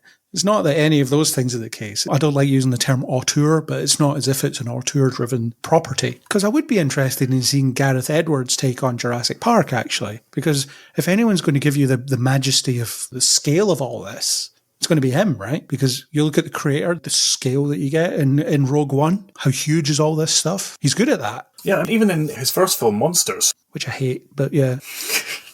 Yeah, but with the effects of that done basically on a home computer, I think regardless of what you feel about the film itself, I think that as an achievement is noteworthy. Oh, it's to be admired for sure. I just didn't enjoy it. I actually never finished it. I got 40 minutes in and I got bored and turned it off. Because that's what you can do when you're watching a film at home. I'm not in a cinema. I can just turn this off. I don't need to be here. Yes, I'm not enjoying how I'm spending my time, so I will choose to spend my time doing other things. Yeah, I watched all the way through Players. Don't expect me to be consistent. I might have checked my phone while I was watching Players, though. I didn't replicate cinema conditions precisely for that one anyway. I usually do, but not in that case. I got bored and checked my phone, so kind of half paying attention. But anyway, his Godzilla movie as well. You could tell Godzilla was huge relative to other things that weren't huge. Yes, and we certainly got ample sense of that, even if the non-huge things weren't particularly interesting. Yeah, so him showing the scale of a T-Rex against a human being or something like that. Something I definitely want to see. And maybe I'll have some opportunity to do that, but it just seems like it's a kit bash type movie. It's also moving very quickly as well, which sounds like they're just crapping it out. It just seems that studio executives are very slow to catch on to the notion of audience fatigue, and they'll just keep on churning them out until they fail to reach some specific profit line, after which it'll be decreed that it's not viable enough to make them anymore, and then they'll just suddenly stop. Yeah, great. Anyway, let's move on to our last item. Can't believe we made it to the end, but we did. Oh my god. Sony has stepped up with a 7-figure bid to uncap Cola Wars, a movie pitch that tells the true story of Pepsi's attempt to challenge Coca-Cola's century-long reign as the world's top cola, sparking the unforgettable Cola Wars. I don't know if they're unforgettable, I'd never heard of them before this, of the mid-80s. I was just about to be born, I suppose, but I'd never heard this term before, ever, so whatever. This behind-the-scenes account, from Michael Jackson's fiery mishap to the new Coke tobacco, whatever those things are, tells the ultimate underdog tale of history's most iconic second-place contender vying for the number one spot. Sources said it was around 1.5 million when Sony said it was 1 million. Still a whopping deal for a pitch. So it's following that trend of stuff like Air and Tetris and all those, just these corporate biopics. Yes, so here's a film about some 80s business dealing, because the thing that's being dealed is something that you, a consumer, might care about, then maybe you'll care about this film. Yeah, I mean, if they do it somewhat stylishly like they did with something like The Social Network, then it doesn't have to be tedious. The Cola War script will be written by Jason Schumann and Ben Queen, and it doesn't say who's directing it. It doesn't sound like they have one yet, so fair enough. I'll tell you right now, the film will end with someone signing the deal that gets the Pepsi endorsement in Madam Web. That'll be the crowning achievement. That'll be when Pepsi is declared the winner. Yes, when they can fully tell they've arrived. Yes, it sounds like it could be fun. Cola Wars just sounds fun, but it might just be some dry scenes of people in boardrooms arguing. So dry that they might need a refreshing either Coke or Pepsi. Do you think there'll be a tense scene where they do the blind taste test? Can you tell the difference between Coke and Pepsi? Honestly, I'm just trying to think of ways of making this story cinematic. I'm a complete blank. I haven't seen Air, though, but I imagine it'd be something similar. I think that the people who decided that this story needs to be told are people under the misapprehension that it is far more culturally significant than it actually is, and that it has a far more significant place in people's heads than it actually does. Well, I don't know how representative I am, but I've never heard of the term Cola Wars before today. Yeah, I'm pretty sure I haven't either. There we go. That's two. We're representative.